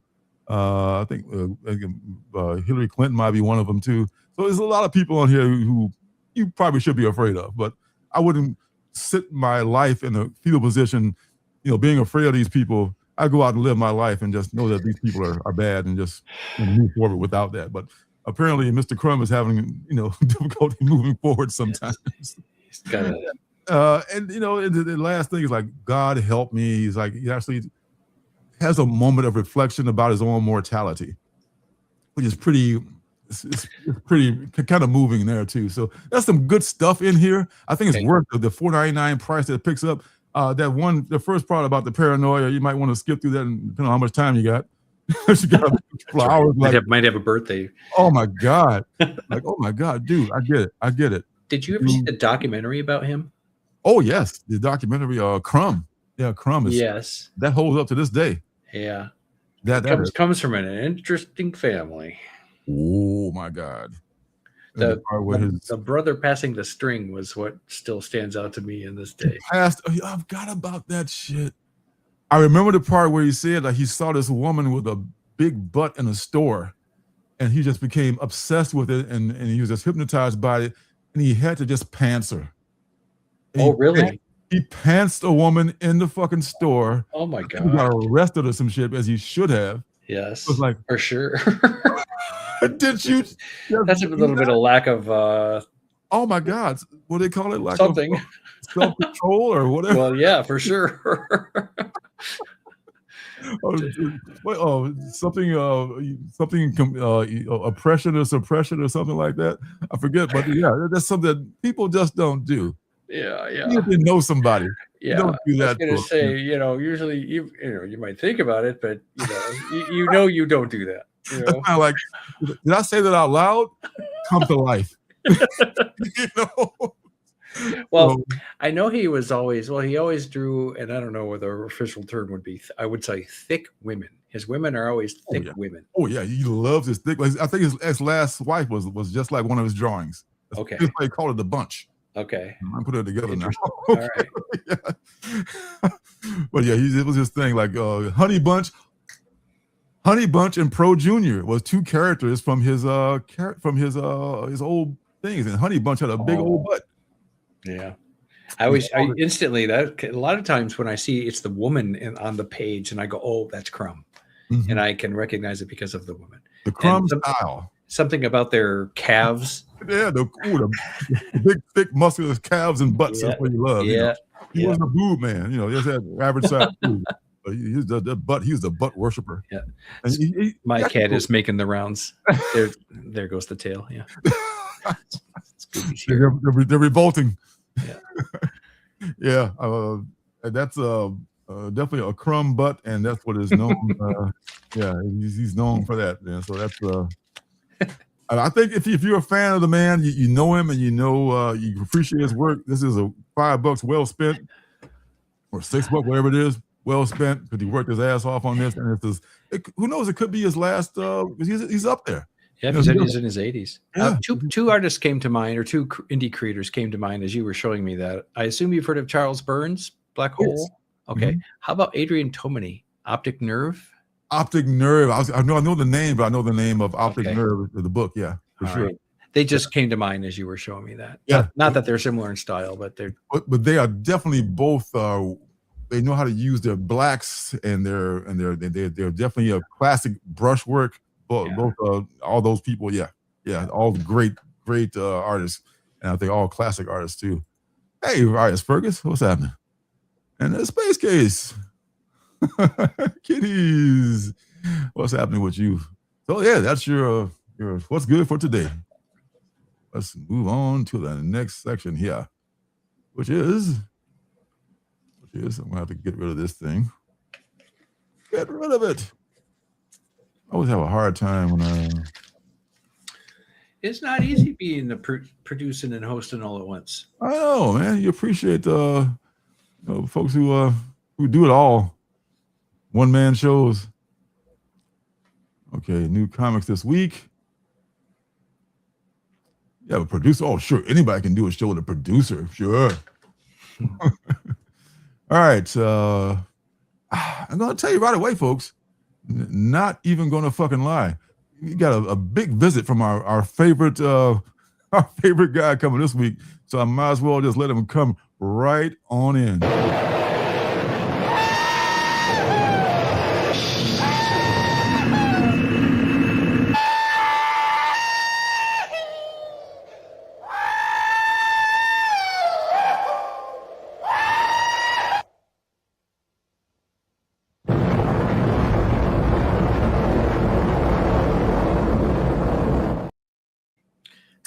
That's right. Good old Slim Pickens. Slim Pickens this week. I'm not even joking, man. I think it's the end of the year and the beginning of the year. Not a real good time for indie books. Tell me, are these? Oh, for those, these are books coming out on the. It's just a month in advance, or is this coming out? Oh, sorry. This is actually this is last week's. This is this week's. Oh shit. This is next. Oh, okay. Phew, that's close. The reason I'm asking, so it's not like no, it's not a 5-week month. I was going to say, and it's the middle of the month, so that's not the reason. Yeah. I haven't got my new calendar yet. I'm still looking at December. Okay, so yeah, on the wall there's like, oh, today's the 17th. Oh no, today's the 14th. Yeah. Look at the wrong thing here. Slim, that's right. Chances are slim to none, and Slim's just hit out of town on a rocket. All right. Yeah, you see a lot of, I guess some mainstream books are doing all right. Exquisite Corpses. Did you get a whiff of that before you cut off all the new stuff? I did not, but my thought was that my commentary here would be if I were, that would be something that would capture my attention if I were my LCS. But I have it, and I like to see indie books already kind of get into the double digits. I know that's one behind, but I just like to see that. Who's the creative team behind that one? That is, take a quick look at that, is the great James Tynion IV. Yes. Writing it. And Tyler Boss is co-writing it. So the one is so damn good. Got two very good co-writers. Valentine Delandro and Michael Walsh are artists on here. I think the one's inking and one's penciling, of course. And this is Michael Walsh cover here. And they always have, first of all, they have several very nice covers, usually. This is one of them. This guy, the skin guy. They already killed the skin guy, I think, unless he came back and since issue number 3. But they've got some other characters. They always have a stealth version, what they call a stealth version. Oftentimes, not even announced until the last minute. Yes, that might be the whole thing about the stealth, I guess. Oh, now I get it. I don't see cover credits for this one. Still not announced. So, what's your best guess as to who this is? The standard artist. Okay. Delandro. Delandro. Okay. It would be my guess. Good guess. That's probably who it is. But I can't. It's Although, not you know what? Style. Well, I could be wrong. I remember sometimes they would print covers that was really just a panel from inside the book, but they would make it the cover. But Marvel did that. Yeah. That's lazy Marvel. Yeah, usually for subsequent printings. So I doubt that's that. Yeah, stupid lazy Marvel. Yeah. Yeah, because I think even for Absolute Batman, like the subsequent maybe think because they don't want to mess with perfection. Every subsequent 4th, 5th, 5th, 6th printing of Absolute Batman pretty much has been the A cover with a different color Logo or color filter across the top or something. Yes. Yeah. So that's the thing with that. And then they always have one with the card in it too. That's the pink one here. The pink one has like a collectible card in it. So you've got to buy two, one to keep the bag sealed and one to open and look at the card. If you got it going on like that, Personally, I haven't opened all my card books yet, so I don't even know what the cards look like, to be honest. Yeah. But yeah, I mean, because the card books are like about $10 a piece or some shit. Cassandra Dunn. This is the Bird City. Shout out Bird City. Cassandra Dunn. Fox Mask. The Fox Mask Killer is by far the most stylish because she's always on every almost everybody's interpretation. Has got her, and she's one of the coolest characters too. So she's on this one. This is like $20 book, and this one is 1 in 25. Christian Ward. Again, but the skin dude, different interpretation of him. Nice. He's got like faces sewn into his body. Are they alive? I mean, are they like so. They don't operate independently? Me too. I think somehow he's got like cadaver skin sewn into his body. Like Barker would do that. Oh, certainly. There's another Dale Altman buy and sell trade. Dale Altman, Fox Mask Killer. Everybody loves the Fox Mask Killer. Very cool. I see you, Felix. You are seen. I recognize you. I respect you. Tiago da Silva, color splash variant. Yeah, this character just lends, it's one of those characters you just love to draw, I guess, And I'm guessing they may win the battle. It's a 12-issue limited series, and it's a battle between 12 different mercenaries. Or once again, these billionaires have rented the entire town out to just make it their playground, because they get bored. stuff. They do it twice there. I like the black and white with a single color. Oh yeah. This is Bjorn Brennan's. The black and white. Oh, this one here? Yeah. That's Yeah, one the other, yeah. there's one in the row below it too. Different pose. Really? Keep going.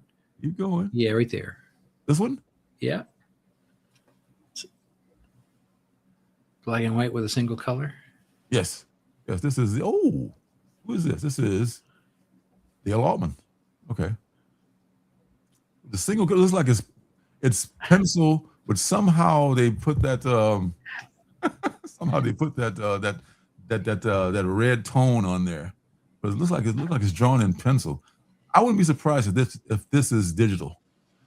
I bet this might be digital. Just it might not be, but I wouldn't be surprised if it is. I moved away from the mic. Thanks to Felix. Thank you very much. Scooby's in my lap now. Scooby. Oh, you got Scooby and Thor. Oh, those are such cool names. Tiny Onion Web Store. Thaddeus Robeck. Lady Carolina. Going to Carolina on my mind. Very cool stuff. All right, so that's a book that's coming out next week that's worth its salt. You got there, little buddy. Gosh. Assorted Crisis Events is coming out again. That just seems like it's coming out every 2 weeks now. I mean, I'm just behind on it and I haven't caught up yet, but that's a book. Did you catch any of that before you? I got the first issue or two. If I liked the first one. I don't remember the second one, but they're unrelated, right? Each one is a different tale. Okay. That's the thing. A different tale in the same universe. Yes. The universe is falling apart, but everyone has their own story. That's kind of what it is there. There's a couple of cute guys here with cats. Nothing to see here. It's a cat that comic book stream. For sure. You don't like cats? Get out. Get out now. I'm just kidding. You don't have to get out. Well, our cats like us. And I think people think cats don't like you, but that's true. I mean, they have a bad rep. Yeah. They have a bad rep. They like you in a different way than a dog likes you. That's a whole different thing. You have to kind of like, yeah, okay, they hang around you sometime, but they're not exactly on you, but they're checking you out. They said, okay, I want to be around daddy, or I want to be around mommy. Okay, I see you though. Yeah. You want to be close, but not too close sometimes. Red Coat? Red Coat. Did you collect that before it? I see it's ongoing, I think. I don't think I got Red Coat, but I did get some of the early Geiger books. Yeah. There was a one shot, I think, as well, that had a lot of first appearances in it before the monthly series began. The different monthly series began. Ah, yeah. They did have because now that first appearance of Red Coat in that Geiger 80-page special, I can't find the one. I know I have that book.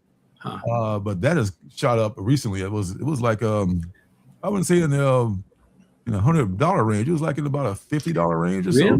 $75 range, yeah. And Power Fantasy, I got in on the first couple issues too. I saw that was there. The hype for that one hasn't come out yet because it's chugging along and it's a very great series for people who are reading it. But I don't think a lot of the fans have discovered how good of a book it is. This is who's this? Red Coat back in his own time, I guess.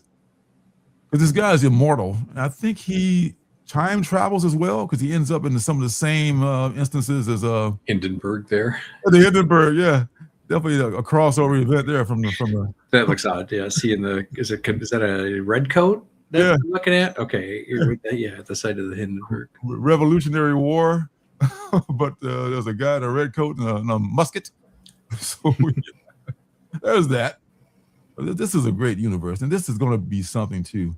A Red Coat movie says 8-Man 27 has been announced by Ghost Machine, which will be scripted by Jeff Johns. Likely cause of delays, they say here. This was on November 29th when they made that statement. I did not know that either. Jeff Johns went to school here. Really? Michigan State University. Yeah, every now and then he'll come back and do like a poster for some event that they do. Oh, nice. So he like many writers also draws. Oh yeah. Yeah. Okay. Raymond Gay does this one here. A big pack stack of TNT. All right, so red coat's good. We got that established. Hey, Phantom Beat. Welcome. Hey, good to see you, Phantom Beat. What we have here is the Power Fantasy, which I believe is coming to an end. I'm sorry to say. Oh, is it Gillian? Kieran Gillian? You got it. Kieran Gillian and Casper Weingart is the artist on here, the interior artist. And designer is Rian Hughes, which is a very cool design too. It looks like a science fiction book, which I guess it kind of is. More so than it is a superhero book. It's a superhero book, a science fiction book masquerading as a superhero book, maybe a little bit of each. So it's kind of like that. I know the art team changes from title to title, but his books kind of all, in to my knowledge, kind of all fall into a similar bucket. Mm. There was, and I don't remember now what it was called, but there was a story he did maybe around COVID or just pre-COVID about 6 mortals that all became gods, and as a result, celebrities in the current culture. I don't even remember now what that was called. Sounds very similar to this series here. I know it does. Yeah. Very similar, yeah. Yes, he likes to explore certain themes. Yeah, and this one goes a little bit deeper. I can't remember the name of the one you're speaking of, but yeah, I think they keep becoming reincarnated, and we come in on the. I can't remember enough to talk knowledgeably of it, but his books all kind of seem to have the same vibe, even though the artists change. They all are kind of interesting, but yeah. I mean, this one has been great. A few issues behind on it, but I'm thinking I've heard buzz that it may end at number 16. This is number 15. I kind of hope it doesn't, but I wouldn't be sad if it did, as long as they wrap it up nicely. Okay, because it's kind of a dense book, but it's very well done. With that number, that would make a nice hardcover all-in-one. Yep, 16 Image does that from time to time. Yep, 16 issues. Bada boom, here it is. Now there'll be probably a better read too. I mean, it always usually is. I mean, to be honest, when you stack them and just binge. Yes, it always is, because I love Sick Tick. Someone's killing the children, but every issue I was like, that's it, because it's such a quick read too. Often do you have to go back and remind yourself what happened in the last issue? A month ago. That's always I get tired of doing that, and so that's why I started stacking. Mm-hmm. Yep. Sometimes the stack gets out of control, like it sometimes does. Mine will last me till the day I die. I know. I never bought another comic book. I got plenty to read. Yeah. Going forward. Everything Dead and Dying has been kind of a hit. I mean, I've read the first one. I think it's kind of going for like maybe a premium now, like not a lot, but $25, maybe something like that. Everything Dead and Dying about the zombie apocalypse, where this one guy did not get the virus, even though his whole family are zombies, and he's still caring for them. So maybe that's kind of an emotional thing there people are relating to in that one. So that's the Image joint. Ghost Pepper is good. That's this superhero who's hanging out with this woman that runs this chow wagon, or this food truck in this kind of barren landscape. It's kind of funny. It's kind of funny in some ways, and it's well drawn by Lulabi. Lulu Lulabi, I think is Lulu. I think it's the name way you pronounce it. If not, I apologize. Did you ever watch Supernatural? I watched Supernatural, the show. Yes. That's what this Dynamite. Okay, this is the Dynamite joint, so they licensed it from the WB. I watched it years ago. Oh my God, is it still on? No, it ended several years ago. But it went for a very respectable number of seasons. Okay. but there's been a little bit of a break now since between the end of it and this, and I don't know if they're really it's Sam and Dean. Honestly, I'm always a little bit leery of that publisher. Dynamite. Yeah. Yeah, they have a couple of titles that I've liked. Like here, let's do a test. I bet when you click on that, they have at least 8 How many variants. covers? 8 variants, at least 8. I'm going to go with the under. I'm going to say 10. Let's just take a look. 10. Okay. The over, I should say. My joke is every time Dynamite publishes a book, a rainforest cries. I know. An angel gets his wings, quite the opposite. Yeah, it's like a giant ant or something chasing the boys. Okay. Oh, wow. It's only 4 open order. Yes. Oh, okay. That's order. 1, 2, 3, 4. See, aha! Your incentives right here. 5, 6, 7, 8, 9. And 9. Oh shit! Am I going to get? Oh, so we split the difference. You one over. I'm 1 under. Okay. Yeah, I mean, this is modest for a Dynamite run, I have to tell you, right? And in a way, they're kind of cheaping out because 3 of those covers are really all the same image with with other layers turned on or off in Photoshop. So. This is the same image, absolutely. And in the middle, the 2 black and whites. The 2 black and whites are the same thing, and this is the same as what? That one right there. Yeah, and those are the same as the black and whites. They're just they're cover. Yeah. So yeah, 1 in 15, Clayton Crane, America's Sweetheart. Yeah. But how many people do you think are getting all of those? How many Supernatural fans are getting every one of them? Well, there's 1 comment on this page, so at least 1. I don't want to get my hopes up considering the last issue, but I'm really excited. Okay. So, really? Yeah. So how long did it go? Number 4, 4-issue miniseries is what that was then. Okay. Yeah. Oh, yeah. Well, all right. God bless. So if you think about that, then if there were 9 covers per issue, that's 36 comics you got for that 4-issue run. Oh, man, making my wallet hurt. My forest is crying. I know. Why would you do that to the forest? Okay. Hulk smash everything. It's running out of shit to make it Marvel now.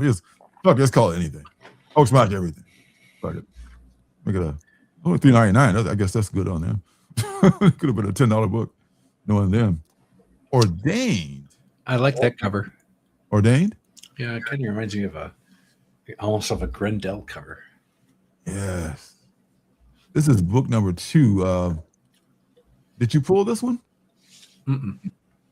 I talked about this one a couple of weeks ago, I think. This is by Venditti, Robert Venditti, and Trevor Hairsine is the artist.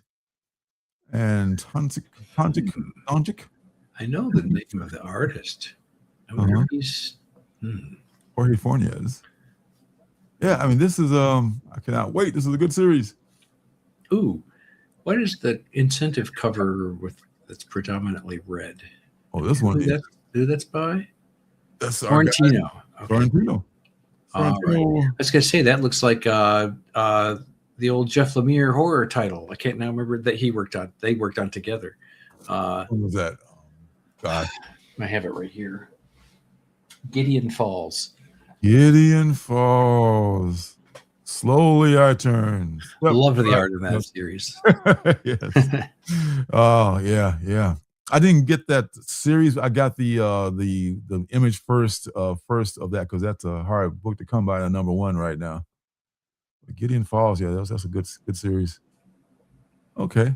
And Ordained, I don't know how many issues are in this. I think it's also already been licensed as a movie, at least 3. I like that. Really? At least 3. I think it's already licensed to something. Yeah, it's already gonna be either a movie or a short series or something. So it's already in the mix. And who's the publisher? Bad Idea. Bad Idea, and I think Mad Cave and maybe some other publishers have kind of a pipeline. Boom, I think Boom is kind of a pretty good pipeline to the movie licensing stuff, unless you're coming from a big, DC or Marvel, something like that. But Bad Idea, what's that telling me about? They come from a lot of money. They got a lot of money behind them. They finally figured out that if you just do a good product and put it out there with good, talent, people will buy it like they're doing here. I still have an email from 2018, or I'm sorry, from 2021 from Dinesh, one of the founders of Bad Idea, in which he confirms to me that there was no ENIAC ash can and there was no Walesville ash can. Those are counterfeit. Really? I have the email where he says as much. Huh. Because I bought the ENIAC ash can and I went, this doesn't look right. Oh, shit. Really? Yeah, nowhere on that ash can, same with Walesville, do you see a bad idea logo. That was giveaway. Somebody basically just made color copies and folded them and stapled them and started selling them. I don't know who. Was it eBay? Yeah, well, that was where I found it. It was on eBay. But even the cover price lists them, but it doesn't say they're counterfeit. And I have an email saying that they are. Cover price lists them. Yes, cover price lists them. So look at my COZ app. I'll find that. I'll find an ash can. Well, maybe. Yeah, look for an ENIAC ash can or Walesville, both from Bad Idea. Those are counterfeit. Those fuckers. I think it's got a $50 value for ENIAC for the counterfeit, even though they don't list it as such. The Cerebus #1 had a counterfeit that shows up in price guides too, but they label it as a counterfeit. The Cerebus, that was back in the day before we could verify a lot of stuff too. Yeah. Huh. That's messed up. Like I heard this thing, was it Swagger House or somebody was talking about how somebody's like pulling the cardstock cover off of Batman, Absolute Batman #1s. You know how DC Staples, it's the cardstock cover on their #1s, and that's the variant. Yes. Pulling those off and trying to pass them as the one A cover, because the A cover is the most price. Oh wow. Fucking people. That's all I can say. All right. Coming on down the list here. Cul-de-sac. This is I thought when I got last week was the final issue. This is the for real final issue of Cul-de-sac #6. So this one is going to wrap up the story about the kids and the kids who are children of vampires and didn't find out until at this birthday party they threw from, like, surprise, you're all vampires. So they are vampires because they're the children of one that makes them one. Okay. But there was some kind of a ritual they had to go through to become full vampires or something like that. And that happened, I think, in the second issue, thereabouts. Save Now #0. For some reason, I guess this is Save Now #1 was the story of these superheroes.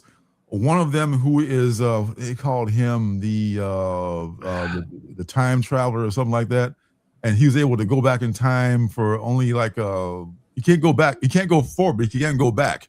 He can correct things that have happened. So if somebody gets killed, he can go back to right before they got killed and make sure they don't get killed and shit like that. And then he finally ran into a situation where he couldn't. It's been a minute since I've read him, but I really enjoy Matt Kent. Man, isn't he the best?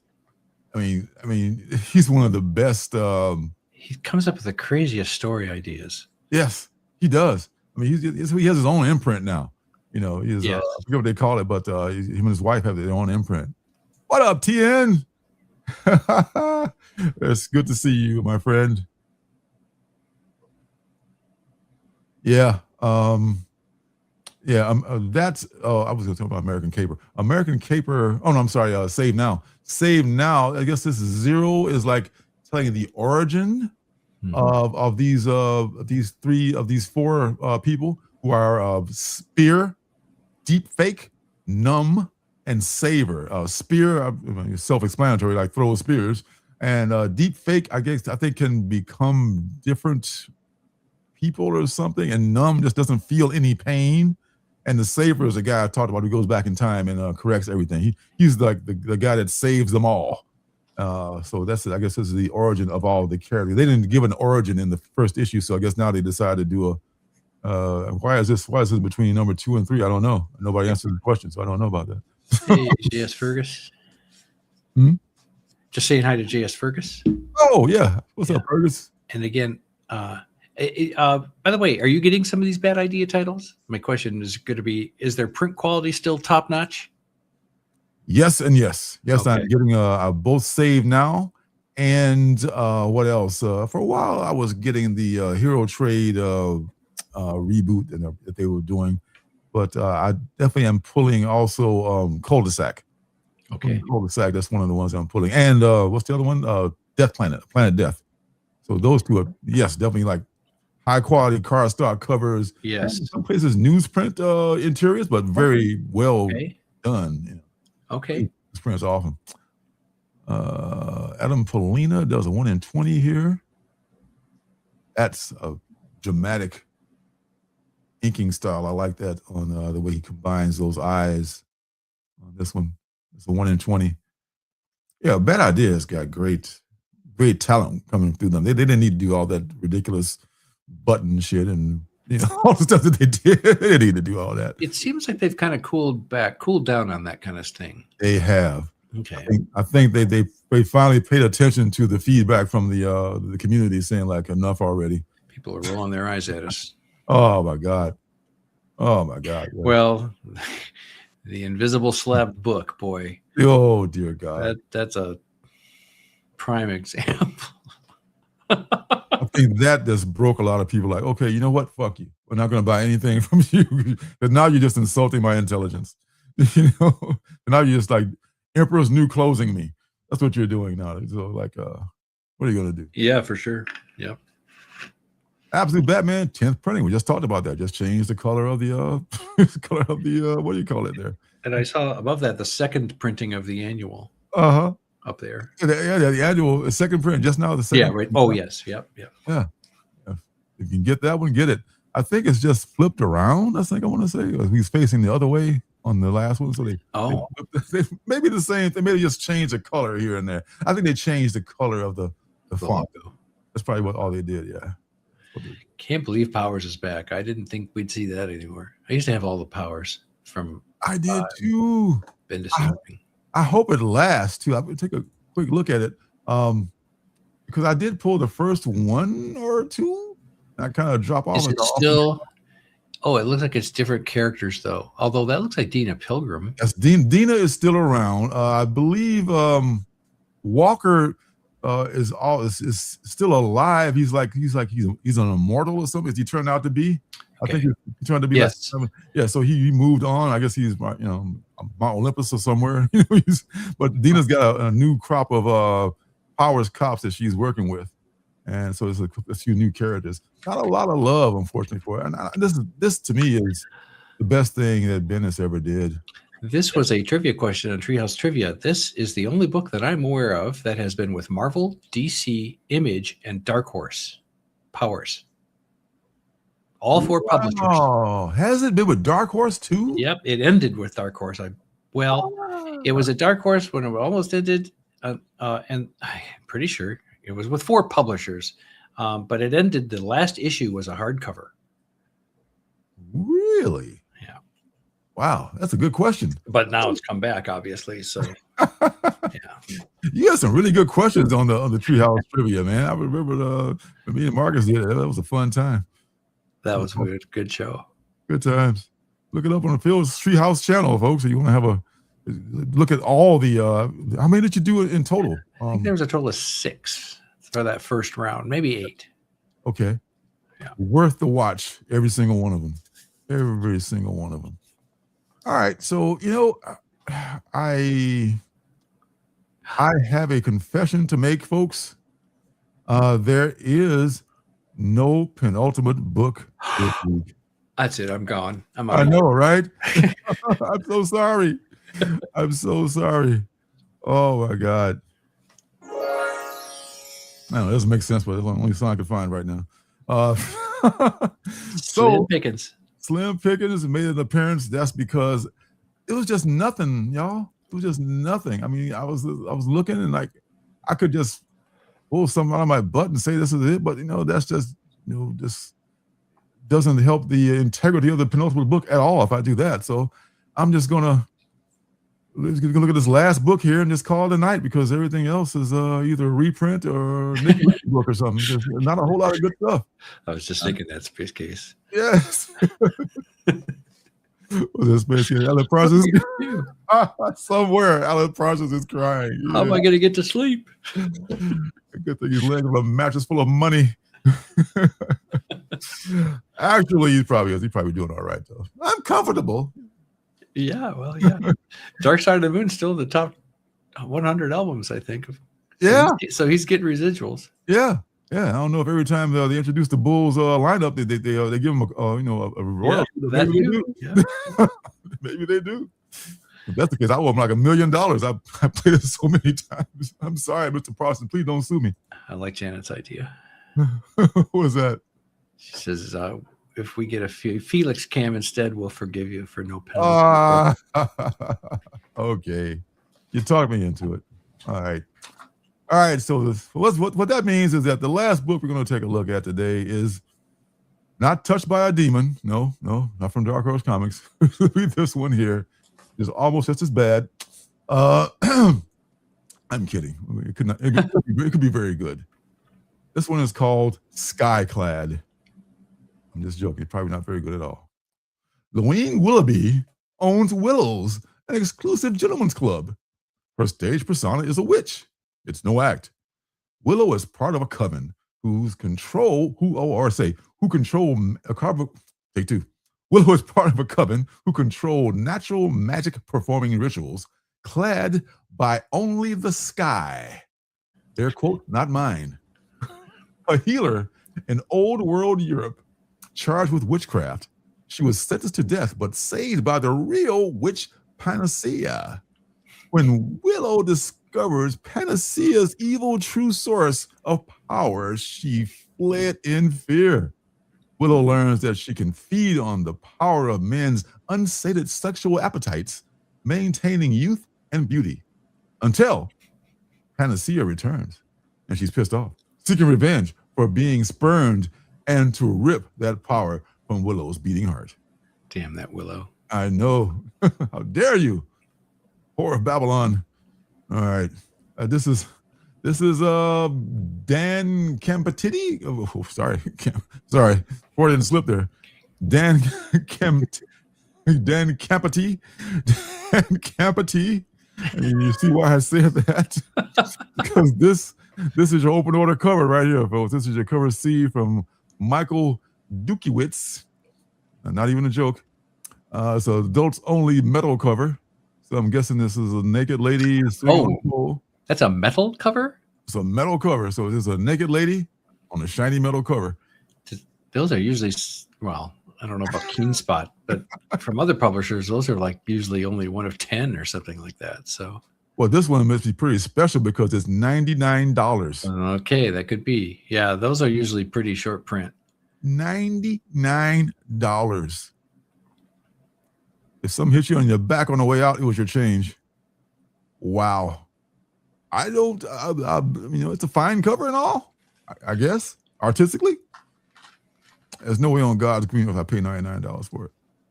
How about this one, the 1 in 25? Oddly Linear used to be my stage name.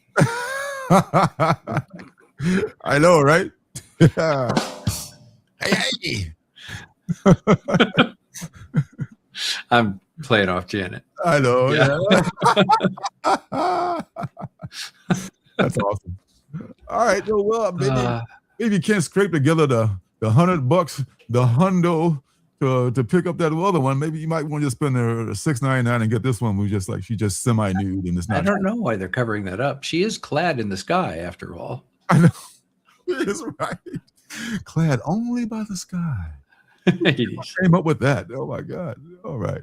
Well, God bless. I wish him the well with this book, but my guess that if anybody buys that $99 book, I feel bad for you. I don't even know if I'd buy the $3.99 book, to be quite honest. To be fair, I don't know. But $5.99, that's what Keen Spot charges for their books. So I don't know. I mean, it's just a naked lady book with I'm Disman Demand's book, and I haven't even read it yet, so I don't know. It's just I don't know. By any chance, do you have any metal cover books? Do I have any metal cover books? Yeah. Ooh, I bet I do.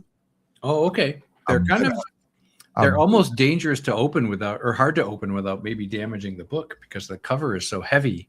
But the way they're attached to the paper underneath, it's like if you don't open that very cleanly, the weight of the cover could damage the rest of the book.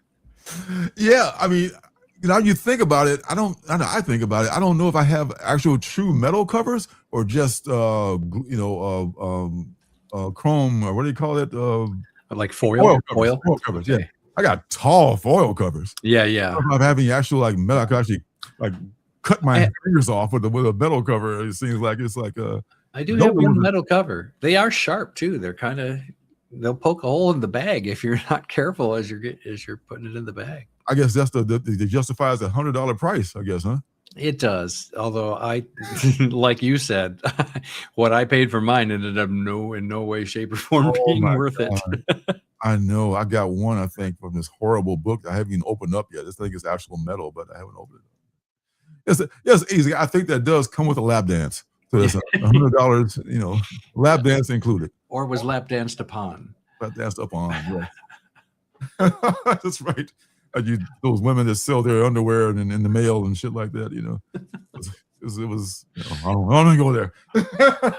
Anyway, I promise you a Felix cam, and I will give you a Felix cam on the way out. Oh, that key spot.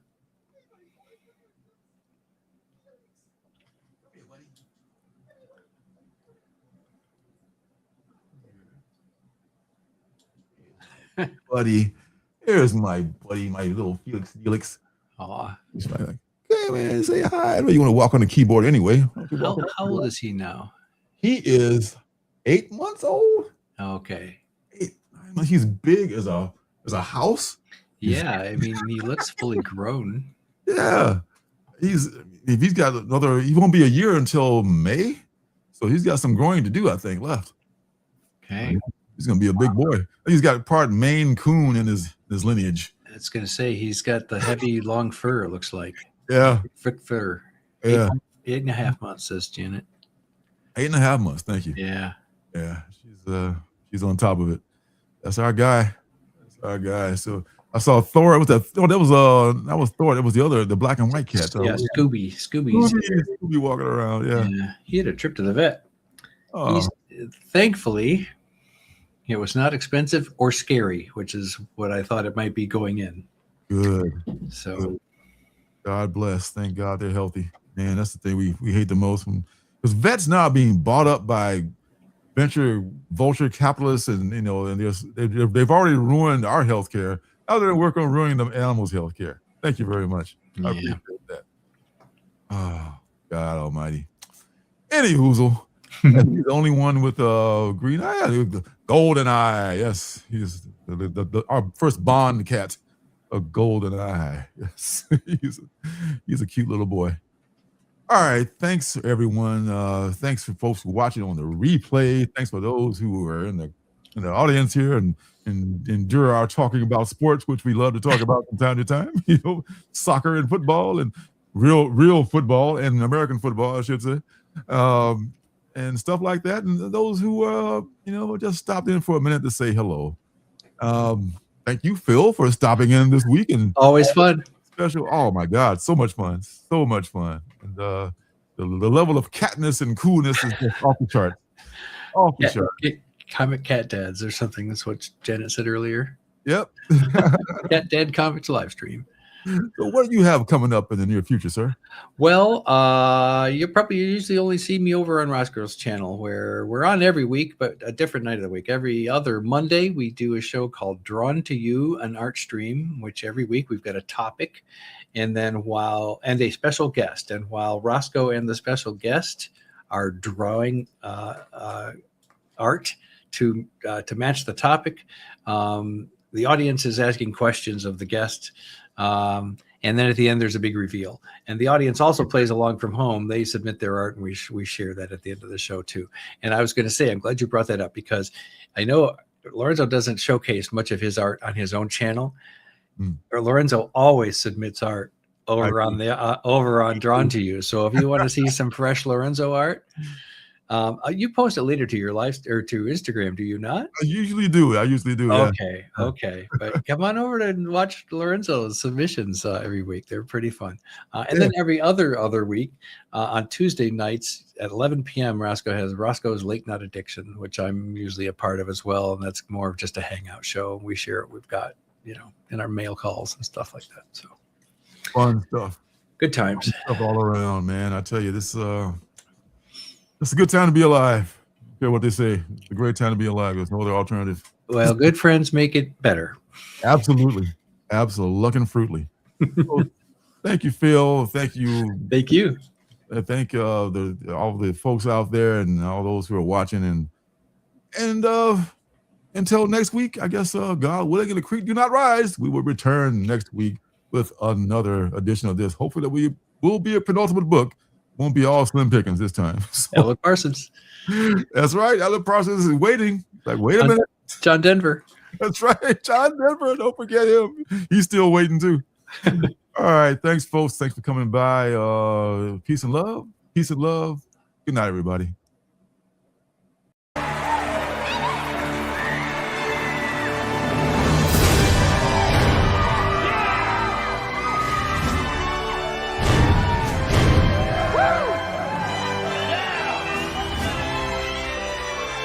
We love you, Denver! City by the Bay! John Denver!